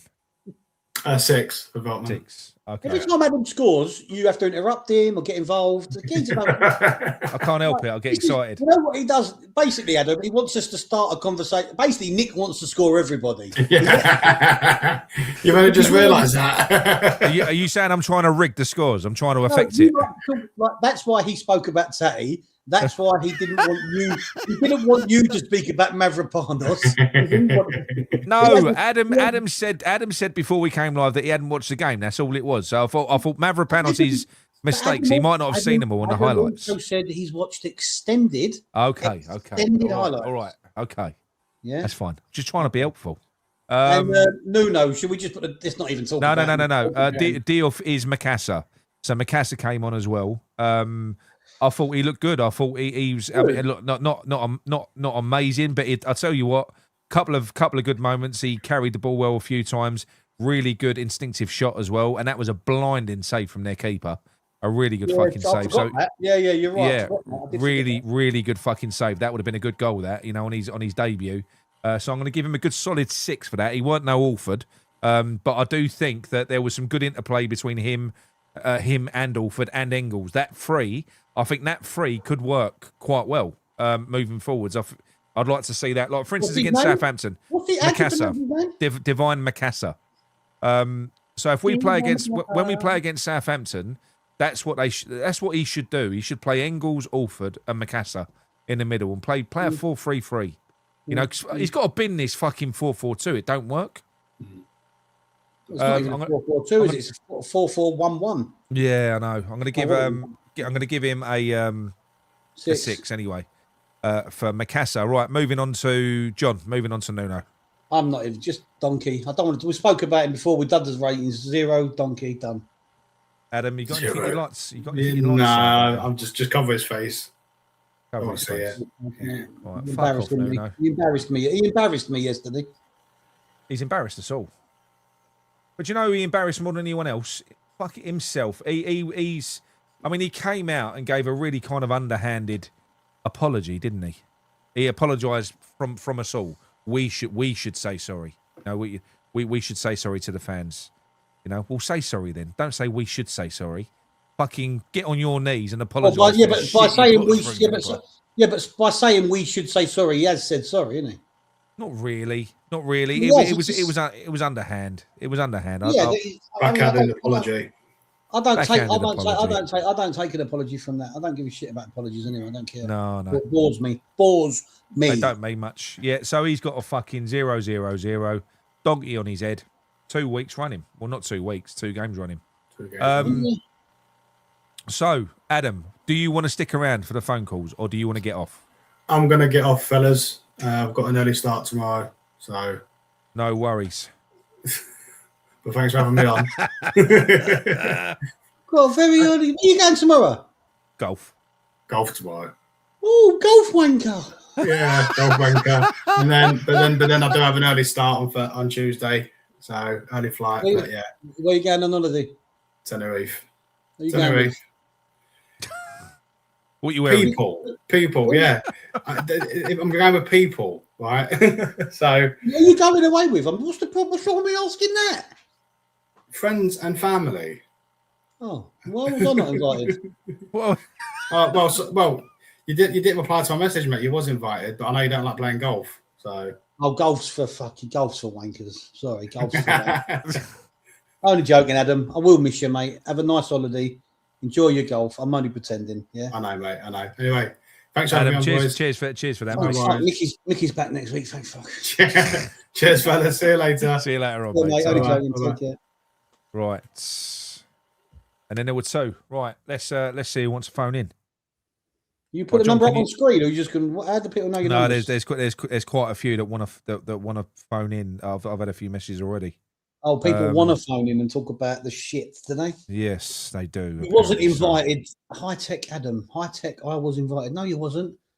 Nuno will put my Asa in defence after Macassar. Oh, okay. Neil Leeds fan said he's going to phone in. No thanks, mate. We ain't got fucking translators on this channel. Fucking hell. I'm going to make you shower hella dusty, by the way, Dad. Oh, that's Lee. What? What's that? I just read it out. It says, I'm going to make you shower. Hella dusty, by the way, Dad. It's Lee. Oh, he's probably drunk. He's hang on a minute. I've not connected to me thing. Oh, am I? Who is it? Hang on, one second. No, Lee. I'll drop Lee to the thing over Vicky Park tonight. You know, there's that fest they've got going on over there. Oh, that fucking beat everyone up fest. Yeah, so he's just on his way back from that at the moment. Mosh pits and that, innit? Yeah. I dropped him off there earlier. Okay, Fortune's so always finding. Have you upgraded your camera? No, I'm just looking younger as each year goes by. Virgil, you think if Nuno loses the next 3 games, do you think he goes? No, I don't actually. You don't? Hang on, Neil Leeds fan says I'm on vodka and coke and make more sense than on you on a Sunday night. Make more sense than you Cockney cunts. That's very nice, isn't it? That's nice of him, isn't it? Yeah. Neil Leeds. Yeah, Neil from Leeds. Where's he from? Yeah. Irish comedy. Right. What's wrong with you? I would do. Hang on. I would try and do a Leeds accent, but I can't regress that far. Hang on. Then he just caveated it with "you Cockney cunts" in his book with love. Yeah. Oh, that's all right then. Right. So here's the first one. Is it someone abroad? Yeah, you know it's gonna be. What's his name? Hello. Hello. Is that Jimbo? Zippy's back. Yeah, it is actually. Zippy's back. Oh, Jeffrey. You don't need to do a voice, mate. Hey, John, I've got to tell you something, right? You know, you're like the bronze Adonis and all that, right? I was sitting here the other day, you was having a bit of a rant in the cab, like, it was really good. I enjoyed it, right? And I was sitting there, Mummy, she said, he reminds me of someone.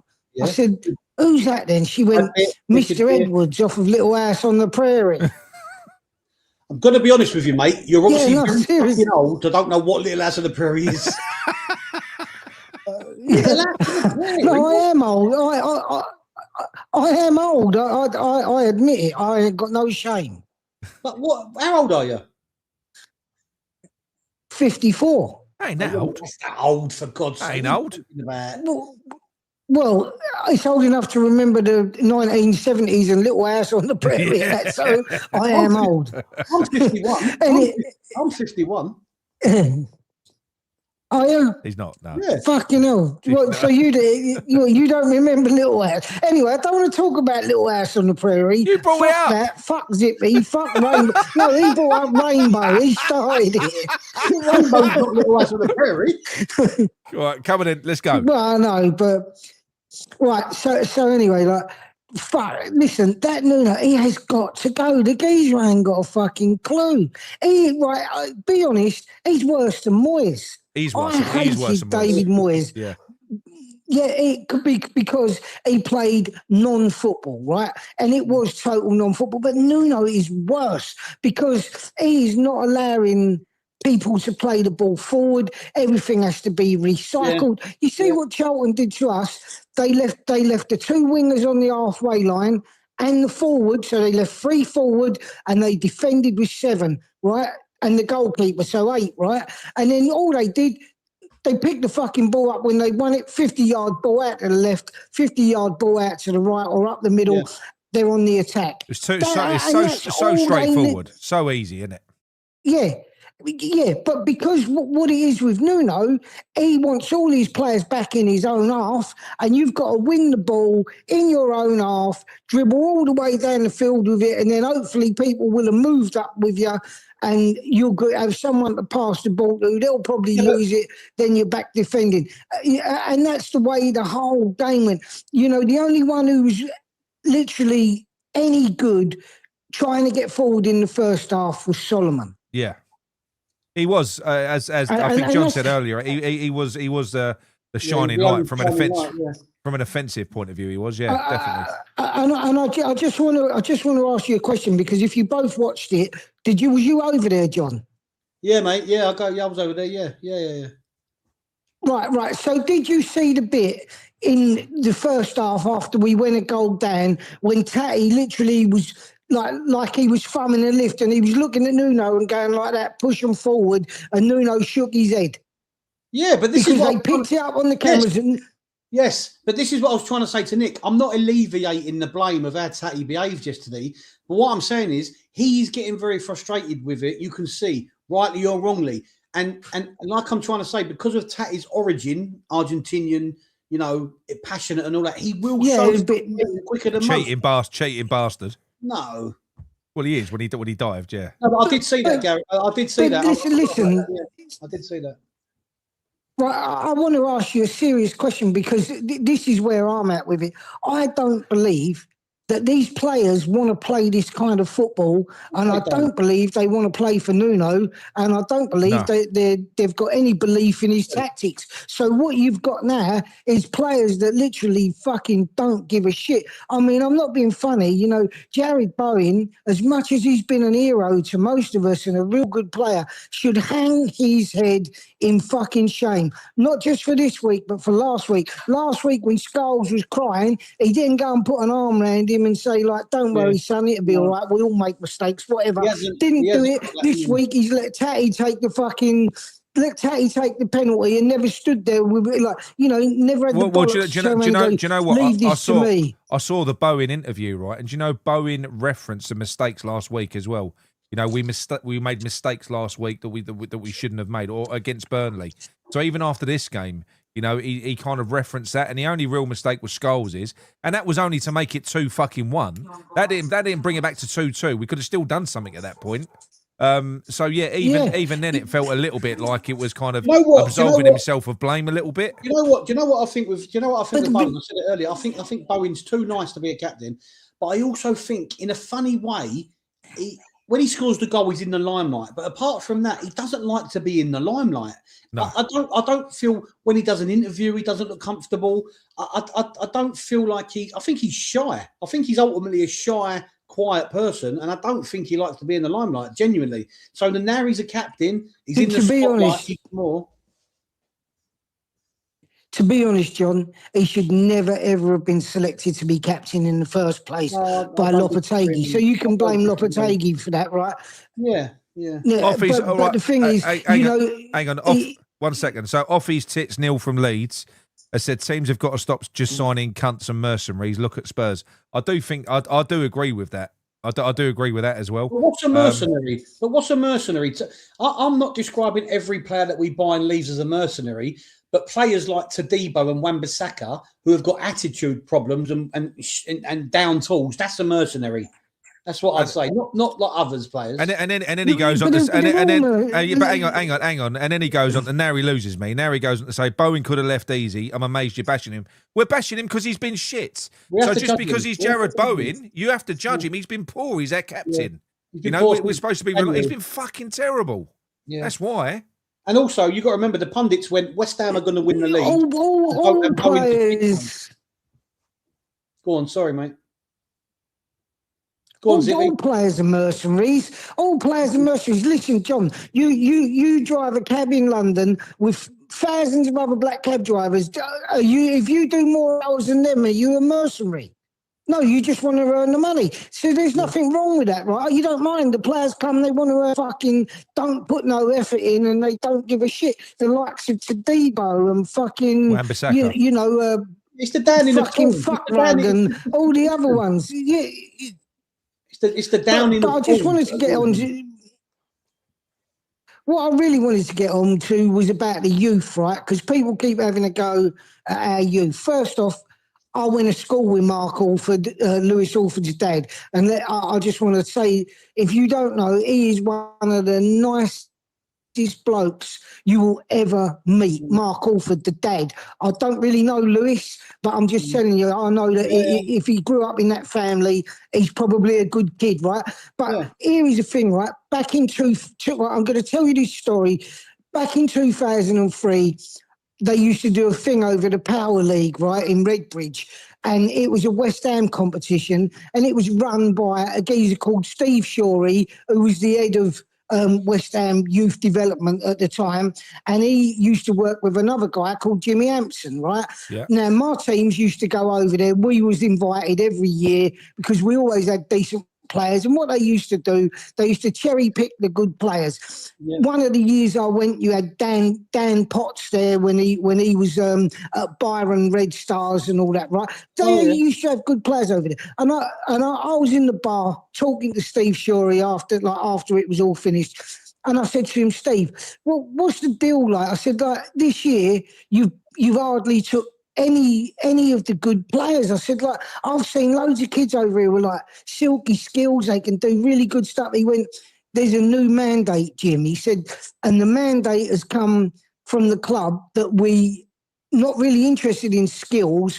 We're interested in size and athleticism. Yeah. He said, and he said to me, because we believe that we can train them to be good footballers, we can't train them to grow. Yeah. And that was what he said to me. And I went to him, that makes absolutely no fucking sense to me, because half of these people, you know, by the time you're 10 or 11, you've got all the skills you're ever going to get in football, and all you can do is perfect them a little bit more. So half of these kids who were big and strong and fast and that could never play football. Now you're seeing him in all the youth teams around the country. And right, I just want to make this point as well. On TalkSport about 6 months ago, they had now I hate Spurs. I fucking hate Spurs with a passion. But they had on there one of the best players that England's ever produced in Paul Gascoigne. And they were saying to him, do you watch much football, Paul? And he said, no, I don't watch any football. He said, because modern day players can't trap a bag of cement. He said, they can't make 5-yard passes. He said, and it bores the life out of me that they're all standing there like dustbins. Also though, in the same breath, whilst I agree with you, to add on to what you just said, they're also not allowed to play with freedom, a lot of them. No. So what you've got now is you've got you've got a lot of players now who come through, they're athletic and they're big and they're strong, and they're also not allowed to express themselves, and it's because John sees it. John sees it a lot. His boys in an academy setup as well. So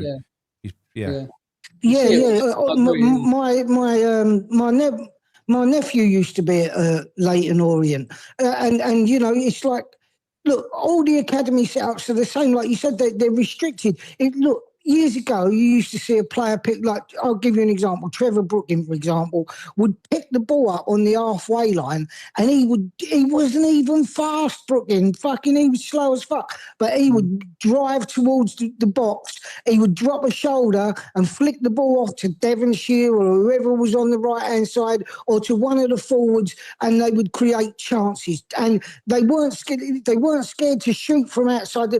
How many shots yesterday did you see from outside the box? When a team is plugging up like that and they're playing with 8 at the back, you did. Go on. That's what was annoying me yesterday. Yeah, when the team we was cutting back inside, laying it off, and no one was shooting. What was the point of laying it into someone in the middle? No one was hitting the ball. I said that earlier. No one was shooting. Fucking no, that's it. Yeah, right. I mean, right, Jim, you got. I'm going to give it a minute because I've got quite a few that want to phone in, mate. So I'll wrap you up on 13 minutes. You're on 11 minutes and 50 seconds. You've got another minute. Come on. Here we go. All right. Yeah, no, I was just going to say, like, the whole thing with Nuno is he is not allowing players to play how they want to play, which is why they're all fucked off, which is why, you know, we'll be lucky if we ain't playing in fucking League One next year. All that HMS Pista League, it's the biggest fucking load of nonsense you've ever heard in your life. But anyway, I'll leave it on that. Listen, fantastic show as always. See you soon. Thank you very much, Jim. You're a top man, mate. And John just found a picture of the bloke from the Little House on the Prairie, by the way. Look, he's putting it up on screen. How dare you? John, next week I want to see you in a cowboy hat. Mate, that's all I'm saying. Oh, that will send the housewives bandy, mate. I daren't do that. Listen, the women, their drawers, the elastic in them will just be breaking if they see you like that. They'll just be falling to the floor. Stop it. Get him off. Right. Jim, nice talking to you, mate. Take care, Jim. And you. See you later, guys. Say hello to George and Bungle for me, mate. A very cockney voice, isn't he? A bit like Joe Pasquale as well, isn't he? Yeah. One second. Hang on. Derek Cowles, yeah. Who's ringing in there? Hello there. Oh, hang on, mate. Hello, mate. Can you who we talking to? No one. Can't hear anyone. Oh, Di. Right, 1 minute, mate. Here we go. Right, Di from Cardiff. There you go, mate. I've got your message as well. Yeah, I've got a translator in. Listen, guys, man, nice to speak to you.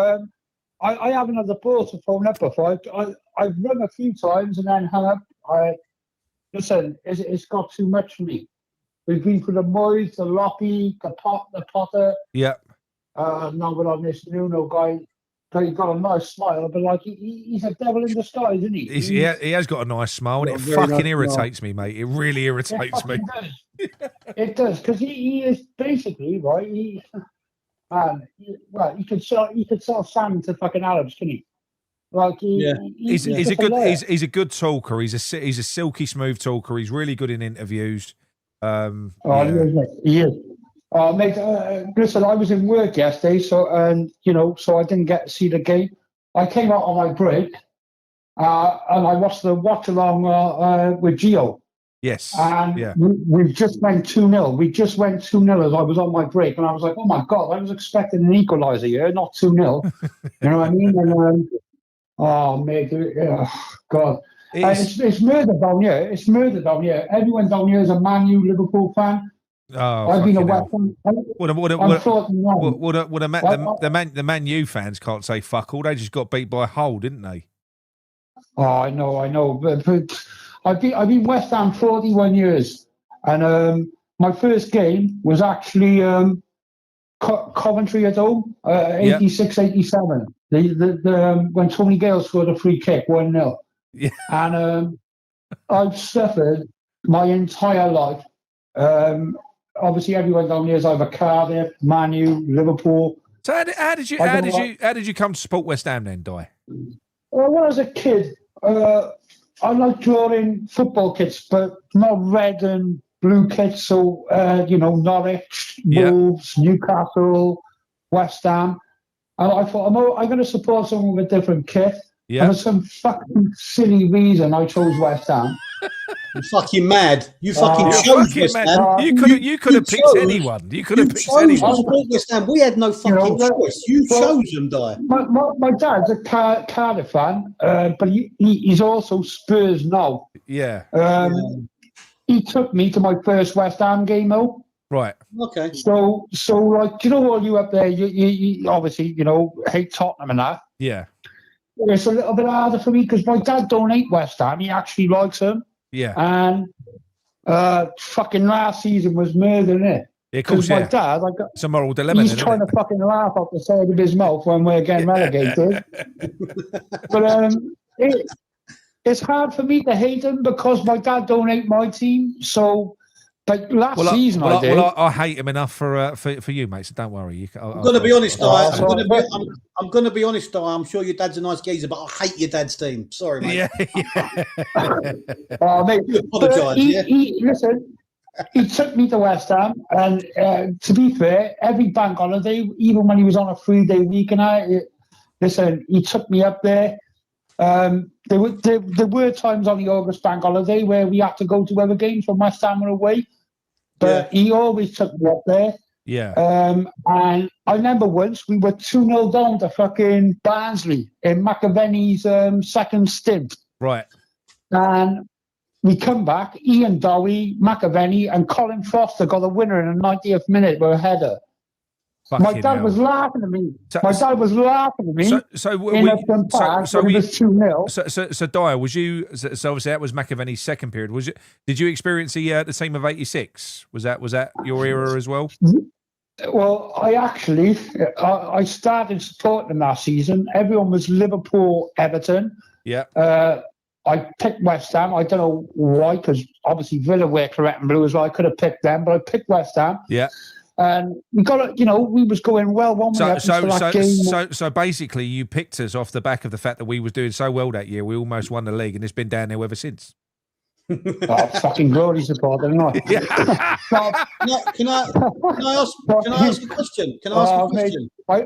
I tell you what, there's no club that could put you through the mill like this club. No, there's not. There's not. The manager, when I was a kid, John Lyle was our 5th manager in like nearly 100 years or whatever. Yeah. We fucking hell, man. We probably had 100 in the last 5. Like, that's what it seems like. Can I ask you a question? Can I ask you a question? Yeah, of course, mate. Of course. Are you West Ham till you die? Oh, mate. No, don't know what you're telling me. You don't get that. Listen, why would I be on the phone to you on a Sunday night when we've been relegated and lost a chance? No. See, this is where we're gotta struggling. be. This is where the language is struggling. What's your first name, mate? It's David, but everyone in Wales calls me No. Di. He's Di.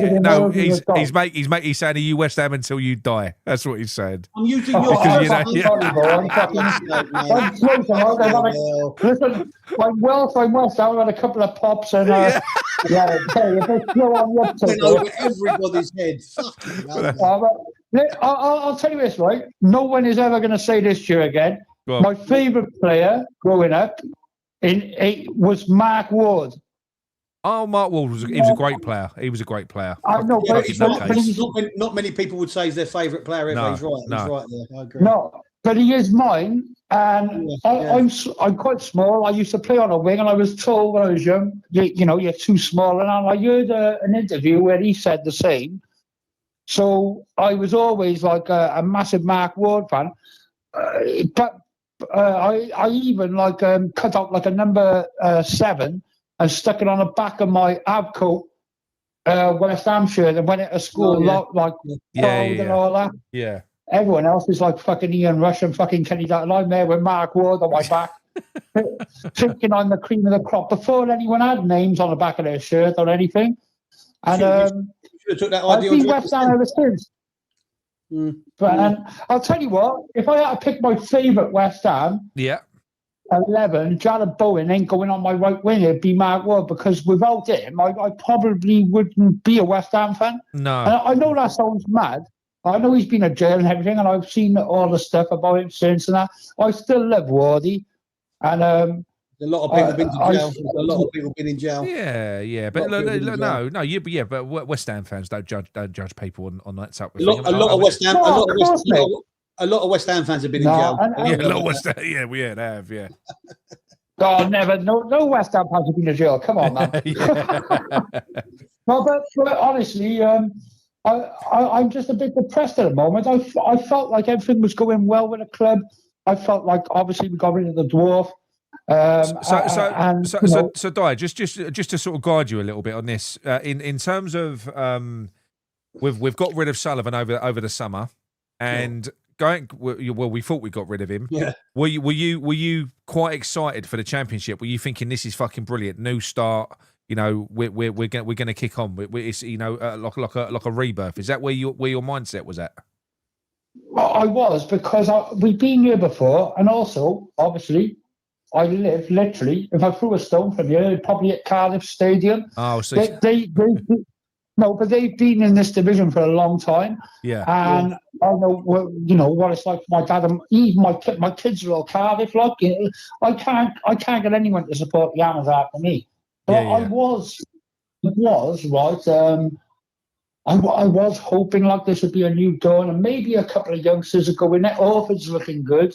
I gutted about Freddie Potts. Ollie, he had a bad game yesterday, but I just don't like to dump on our youngsters. No. How many fucking people have we had coming here, Nick, right, into this club, right, who don't give 2 shits? Yeah. Like Diouf was talking about fucking going to Man United before he'd even kicked the ball for us. I think he'd played a game. He'd played one game and he was talking about going. He wanted to play for a top 4 team. Yeah, I'll make you right. No, you see, you think for me, right, with the real insult this season. I know you're going to get a load of fans that keep going, but they weren't good enough and this, that, the other. That ain't the point. We're down in the Championship. We're lacking players that give a fuck. We had an opportunity this season to we've seen Alford now. You've seen the ability of Alford. We also know Potts is a good Championship player. There was no reason to get rid of Potts.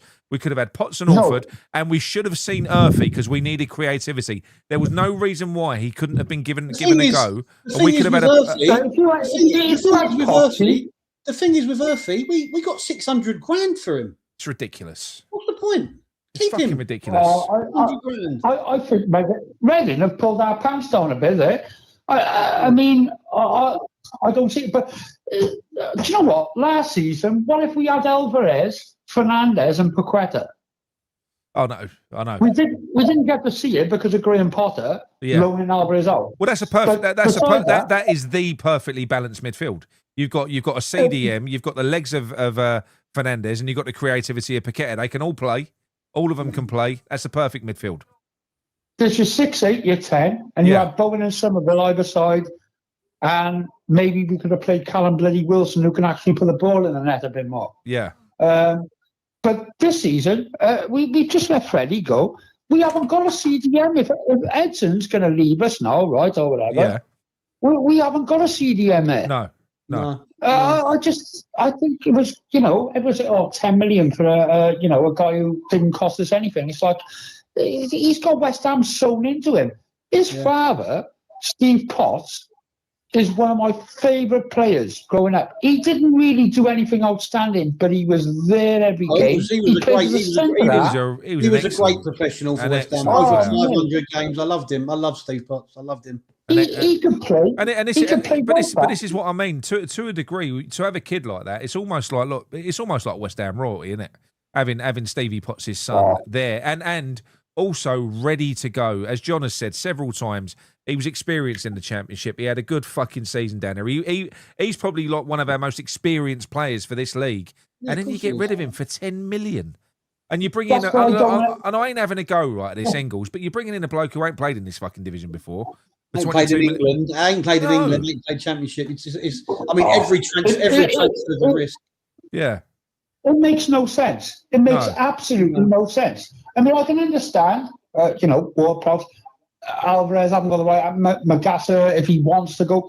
Freddie, if you were going to, I think he must have thought Nuno's not going to play him much. I reckon that's what happened. I reckon he's dad. Because you imagine how annoyed Stevie Potts must have been secretly. I reckon his dad's gone. Just fucking go, boy. Just you need to play. What you would, John? You're West Ham, but if your boy Freddie was in that position there, would you be saying to him, "You got to go and play"? It's all about playing, fam. It's all about playing. Money is great, but ultimately, you don't want to waste your career. You don't want to waste 4, 5, 6, 7 years in your prime and just be a bit part player forever. When realistically, I mean, we could have brought Engels in and still kept Potts. I know we ain't got the money, but my point is, we need a squad, but we're thinning in. We're making the squad thinner. That's what I mean. It's got to be about money, and it's all about. Well, we know it's all about money. Yeah. No, it is. Yeah, I just don't think that was a good move at all. I think obviously we knew the other 2 lads were going to go. Somerville and Fernandez. Yeah. And there's some other people who need to fucking go. John Clare, Fulkrug. Yeah. Maybe Maxwell Corney, if anyone will ever have it. Well, I don't think we're never going to get shot at that fucker. I mean, I think he's here until his contract expires, isn't he? I'll be fair to him. He's not in a position to kick off and start demanding stuff, but at least he keeps his mouth shut and fucking trains, unlike Mr. Wan-Bissaka. Yeah. And fucking JCT. I mean, who the fuck do these people think they are? They could come here, right, and take the piss off this club. Like this club. I'm not being funny on anything, right? But I mean, look, just yesterday, forget about winning the World Cup, which I could go on to. 62,500 for a championship game. I know. With all the shit we've been through, crazy. I mean, come on, 59,000 West Ham fans in our stadium yesterday. I mean, I don't think there's many bigger clubs in us really.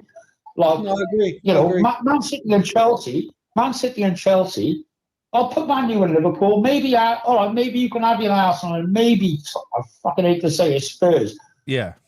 But fucking Man City and Chelsea were fuck all. Yeah. Before they had that fucking coin beyond. I can still remember John Bumstead playing for Chelsea and Kevin McLaughlin in 1986 and fucking Steve Wicks, Mickey Hazard. Yeah. Do you know what I mean? Some of these Chelsea fans, right, think Eden Hazard is the only fucking Hazard that's ever. Listen, I remember when you were in fucking Division 2 with Mickey Hazard. And Stamford Bridge had 15,000 people in it. And now all of a sudden they're one of the big guns. And we're like West Ham small fry. I don't fucking like that. And I'll tell you the thing there, just for, callers and that, but I don't like going into any game, Man City fucking away or Arsenal away, saying we might get our pants pulled. I don't believe in that. No, you've got to be going into any game trying to win it. But anyway, Diet, it's been 15 minutes, mate. It's been a great conversation. Just very quickly, how many games are you giving Nuno before do you think the club will actually get rid of him? What's your prediction? Oh, fuck it up. Well, I'm hoping to come up to the Derby game. Unless things turn around, I'm hoping to see a new manager in the dugout on September the 5th. Well, I hope he's gone before then, but yeah, fingers crossed. I mean, I don't want it to be. I don't want it to be, really. I want him to, like any West Ham fan, to win his games. But we're not, listen, we're doing the same thing over and over again, and we're not getting different results. I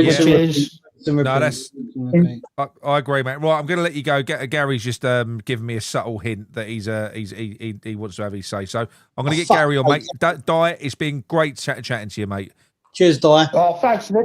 All right, lovely. Thank you, Nick. No worries, mate. Speak to you soon. West Ham till we die. West Ham till we die. He knows he is. He's sure he is. He's West Ham till we die. Come on, you Hammer. See you later, mate. Ta-da. Nice. Good lad. Right. Couldn't understand a fucking word he was saying. gone from Zippy to Wales. I thought it was Nessa from fucking Gavin and Stacey. Hello. Hello, Gazza. How you doing? All right. What, John? Hello, Gary. How are you? Oh, where do we go, lads, from yesterday? I don't know. Yeah. Southampton on Tuesday. Yeah. League One. It ain't looking. It ain't looking good at the moment. I mean, I don't think it's beyond the realms of possibility for us to get relegated if we stick with Nuno. We're not going to get relegated. Oh, you can't say that, John. Okay, you can't say that, mate. You can't. No, but I think everyone is in agreement now. This manager's got to go. We've got to change it now. If we don't do it soon, you can see. Yes, I was watching a game yesterday, and I don't know about you, John. Gary. Before you get going, I'm tasking you to not mention Antonio once in this phone call. All right? All right, I won't. Okay, all right. Go on, I won't. I thought you liked him, Nick. I do, but it's go on, mate. Go on. We could. Right, okay. You don't mention Bakar. I won't. Go on, mate. All right. No, I was going to say, when you watched the game yesterday, John, I was going to say, the players are just not playing for the manager, I don't think. You can just tell, the attitude. I think what it is, you've got players in there that are coming in that just haven't got their head round. They're playing in the Championship, it's a different game down there. We just got players that are just not putting the effort in. Defensively, I don't think it's not putting the effort in. I just think listen, when you start playing football as a kid. You think they was? No, what? Let me finish what I'm going to say. When you're a kid, you play football, it makes you happy, right? And when you play football throughout your whole career, whatever level, if you're enjoying your football, you'll play better. Yeah. And if your tactics are negative and are, to some extent, your instructions, your instructions are not how you want to play football. Are you going to be enjoying yourself? Are you going to play? No, and that's it. And this is a point that I made in a group earlier on. I think it's passive by design. It's all about game control. He doesn't want players zipping the ball forward as soon as they can. He just doesn't want it. Why would you not want that? But why? No, I know. But why? But what I'm saying is, if you're instilling the opposite of the mindset that we all want to see, which is high intensity, going after the game, you're not going to see it from the players, and it ain't because the players they're having their life sucked out of them, the same as we are. I suppose it comes across like then. Like the first half was so slow.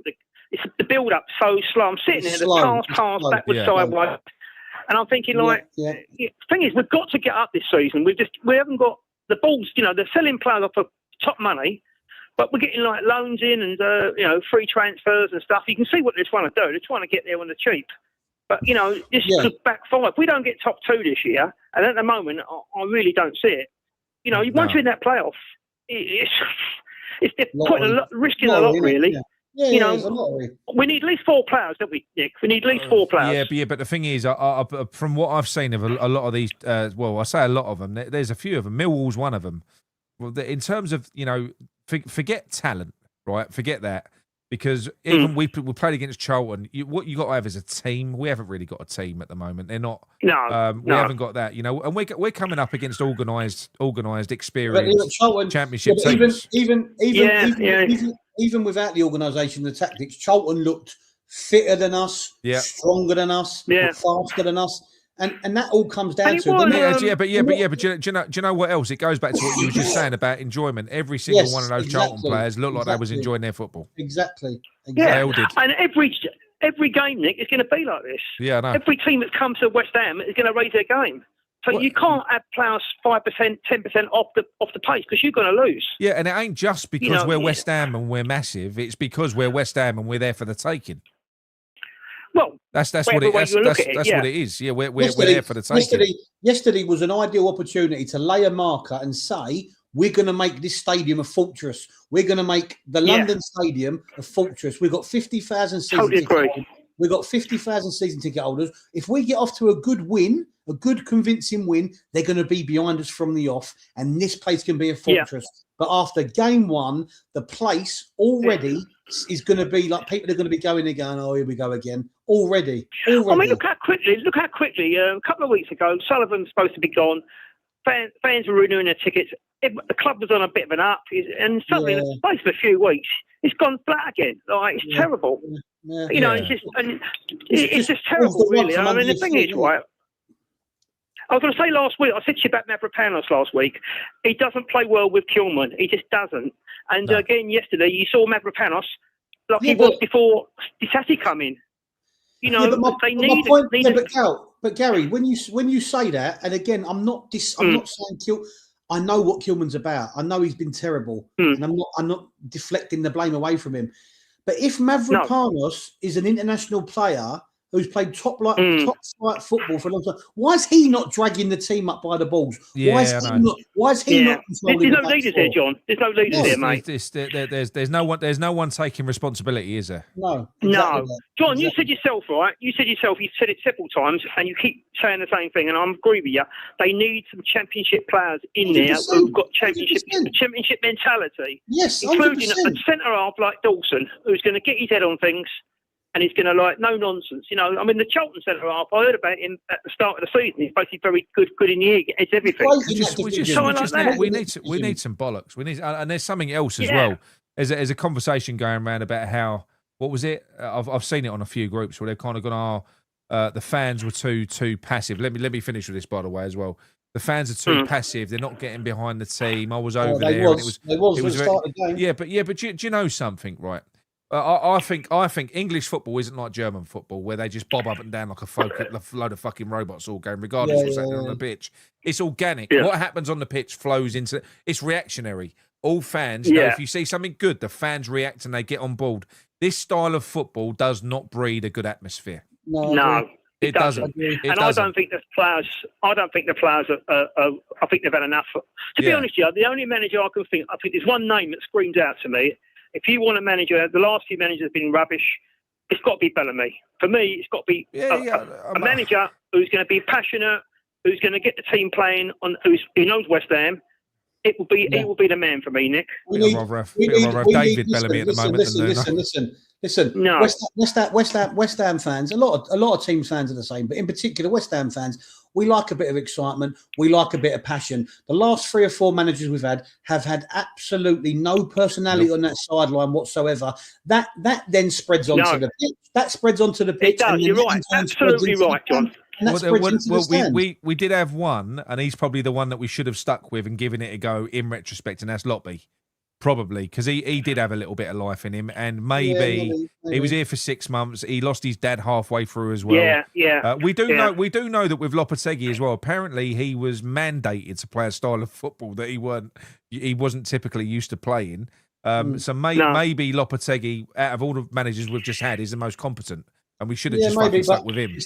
But he still didn't infuse me on the side. No. But at least he had a bit of energy about him. Yeah, maybe. But to be honest with you, Nick, I think we need like 4 players. I think we need a centre forward. I think we need a centre back. I think we need a creative midfield player. And we need cover for Bowen on the right. Nothing. They're the 4 we need. Yeah, but what we do need those players because whatever manager comes in next, they're going to need those players. But that isn't going to. It's not going to alter what we're seeing with Nuno. Nuno ball's going to be Nuno ball, no matter what you do. Well, that's why he's got to be gone. There was a podcast I watched earlier on with Joey Cole and Colton Cole with little clips, I saw that. and it was really good. And what did Joey Cole say? He said he's what was the term that he used? He said he's a what if manager. He said it doesn't fit West Ham. Yeah. He said we've seen it so many times where like West Ham are 2-0 up and at half time, he'll put on another defender. Rather than go for the kill. And it bites us in the arse every time, more or less. Yeah. Well, you're right. I mean, last week Burnley was a perfect example. You're 2-0 up, you go 3-0 up, game over. You're not coming back from 3-0 down. But I'll tell you what, as well, a lot of teams are going to come and play low block and then try it on a counter. Yeah. What we haven't got, Nick, when you fall behind at home, you're 1-0 down, and you're trying to play your way through. We ain't got a creative midfield player who can put them little passes through. Mate. You must have heard it. I've been saying it all summer that we need someone to pick the lock. We need creative players. Totally. We're going to be coming up against teams that are going to be doing what Charlton did all season long. But the thing is, yesterday you could have had that type of player. He's instructed. True. No, you're right. Go wide, come back in. And this goes back to what I'm saying to you. You can give him whatever players you want. Yeah. Football's going to be the same. I think also we need a centre forward there, like the Fleming at Burnley or the Charlton lad, a big lump up front. I'm not saying start him every game, but if you get games like yesterday where you're falling behind and teams are playing a low block, where you can get someone gets his head on things and you can get on to second balls as well. Yeah, Burnley are losing Fleming, thank fuck. I think he's going to Everton, so they're not going to have him. But we could do with someone like that, Nick. You know what I mean? Yeah. Oh no. And so another thing yesterday, why does Nuno keep playing players out? I mean, he did it with Tatty and Pablo back to front. Mate. He done it again because yesterday. He's a fucking You've got Tatty up front. You've got the Leeds lads standing behind him. Change the wheel, isn't it? It's like he's trying to redesign the wheel. What is he trying to do, Nick? I don't know. Look, I just think there's certain managers out there that want to feel like they've won the game. It's like rather than just put your players out there and let them play in their best positions and make it very conventional. You get these. Potter was like the prime example of that shit. They want it to feel like it's my system that's won the game. It's my change. It's my tactical. Now you haven't got to reinvent the wheel. Football's quite a simple fucking game, really. Very simple. As Charlton showed yesterday. It's a very basic. It's just do the basics right a lot of the time, Yeah. And then a little bit of quality should get you through games. But the players have got to get grips to this quick. You know what the thing is with managers though. Simon Jordan always says this. He said it's the only industry where they get rewarded for failure. If these managers, one second, Gary, I've got 1% left on my phone. It's up there. Look, so when you cut off, you've cut off. I haven't got my charger up here. So go on, mate. You should be all right for a minute. All I'm going to say is, if a manager had a contract where he didn't get paid out if he fouled, I wonder if they would be more flexible in their tactics, because they can't lose, can they? They're going to get paid out. No, that's it. Yeah, I don't know. I would like to see the next manager that comes in to be actually. I know we keep talking about Eddie Howe and Bellamy and everyone else. I would like to actually see a head coach comes in on a performance-related contracts like they do in Europe. Well, let me ask you both. That's what I'd like to see. The choice now, if it's down to you, both of you now, who would you pick next West Ham manager? Like I just said, I'm sick of managers that we have to pay off when they're shit. So I would like to see, my choice would be someone that I've never heard of before, coming over from Europe, who's a head coach on a performance-related contract. If we bring an Eddie Howe in and it don't work because he hasn't got the players and it don't suit him, we'll have to pay him off and all. I'll take Bellamy. I would take Bellamy. I'll take Bellamy. I would take him. I'd take Howe or Bellamy, but my preference would be the head coach. I think Bellamy would be the perfect fit, personally. I think the fans need a manager they can actually connect with and relate to. I wouldn't turn my nose up. God, no. I'd definitely take him. It just seems to me the obvious choice to me. It just really does. Because you've had several managers now have been very, very similar. Whether you can take him away from the Wales job, he's a very passionate national Wales fan, isn't he? Yeah. Right, Gary, we're going to wrap this up, mate, and say goodbye before my phone cuts off. Abruptly. Yeah, all right. Take it easy, lads. Yeah, cheers, Gary. Thanks for the call in, mate. Harry, what do you think about Antonio leaving? Great player. He put the phone He got down. that in. He got that in. Right, everyone. Thank you, everyone in the chat. That was a good show. That was. I don't feel. I feel that's quite cathartic. That's good. That was a good chat from Diet. It sort of took us in a different direction. Yeah, I know. I mean, if only I could understand more of what he said. I know. It took us in a better direction. I know. But Jim, Gary, Diet, thanks for the phone calls, mate. Thanks to everyone in the chat. Even that nutty fucking Leeds fan. He wanted to come on. He was actually very nice. He said, look, I've had a drink. I'm a bit drunk. He said, but I like West Ham. And you lot haven't kicked me off, even though I've been slagging you off. So thank you. But he apologised for being a knobhead, but he was a great knobhead. That's good. That's it. We all like a knobhead. Right. So that's it. Going to let you all go. Thank you very much. Come on, you ones. Drop a like on the video, please, before you go. We've worked hard here. 2 hours and 10 minutes. Yeah, give us a thumbs up. Bastards. Right, Sorry, speak to you in a bit. See you later, people. Come on, you ones. Come on, you ones.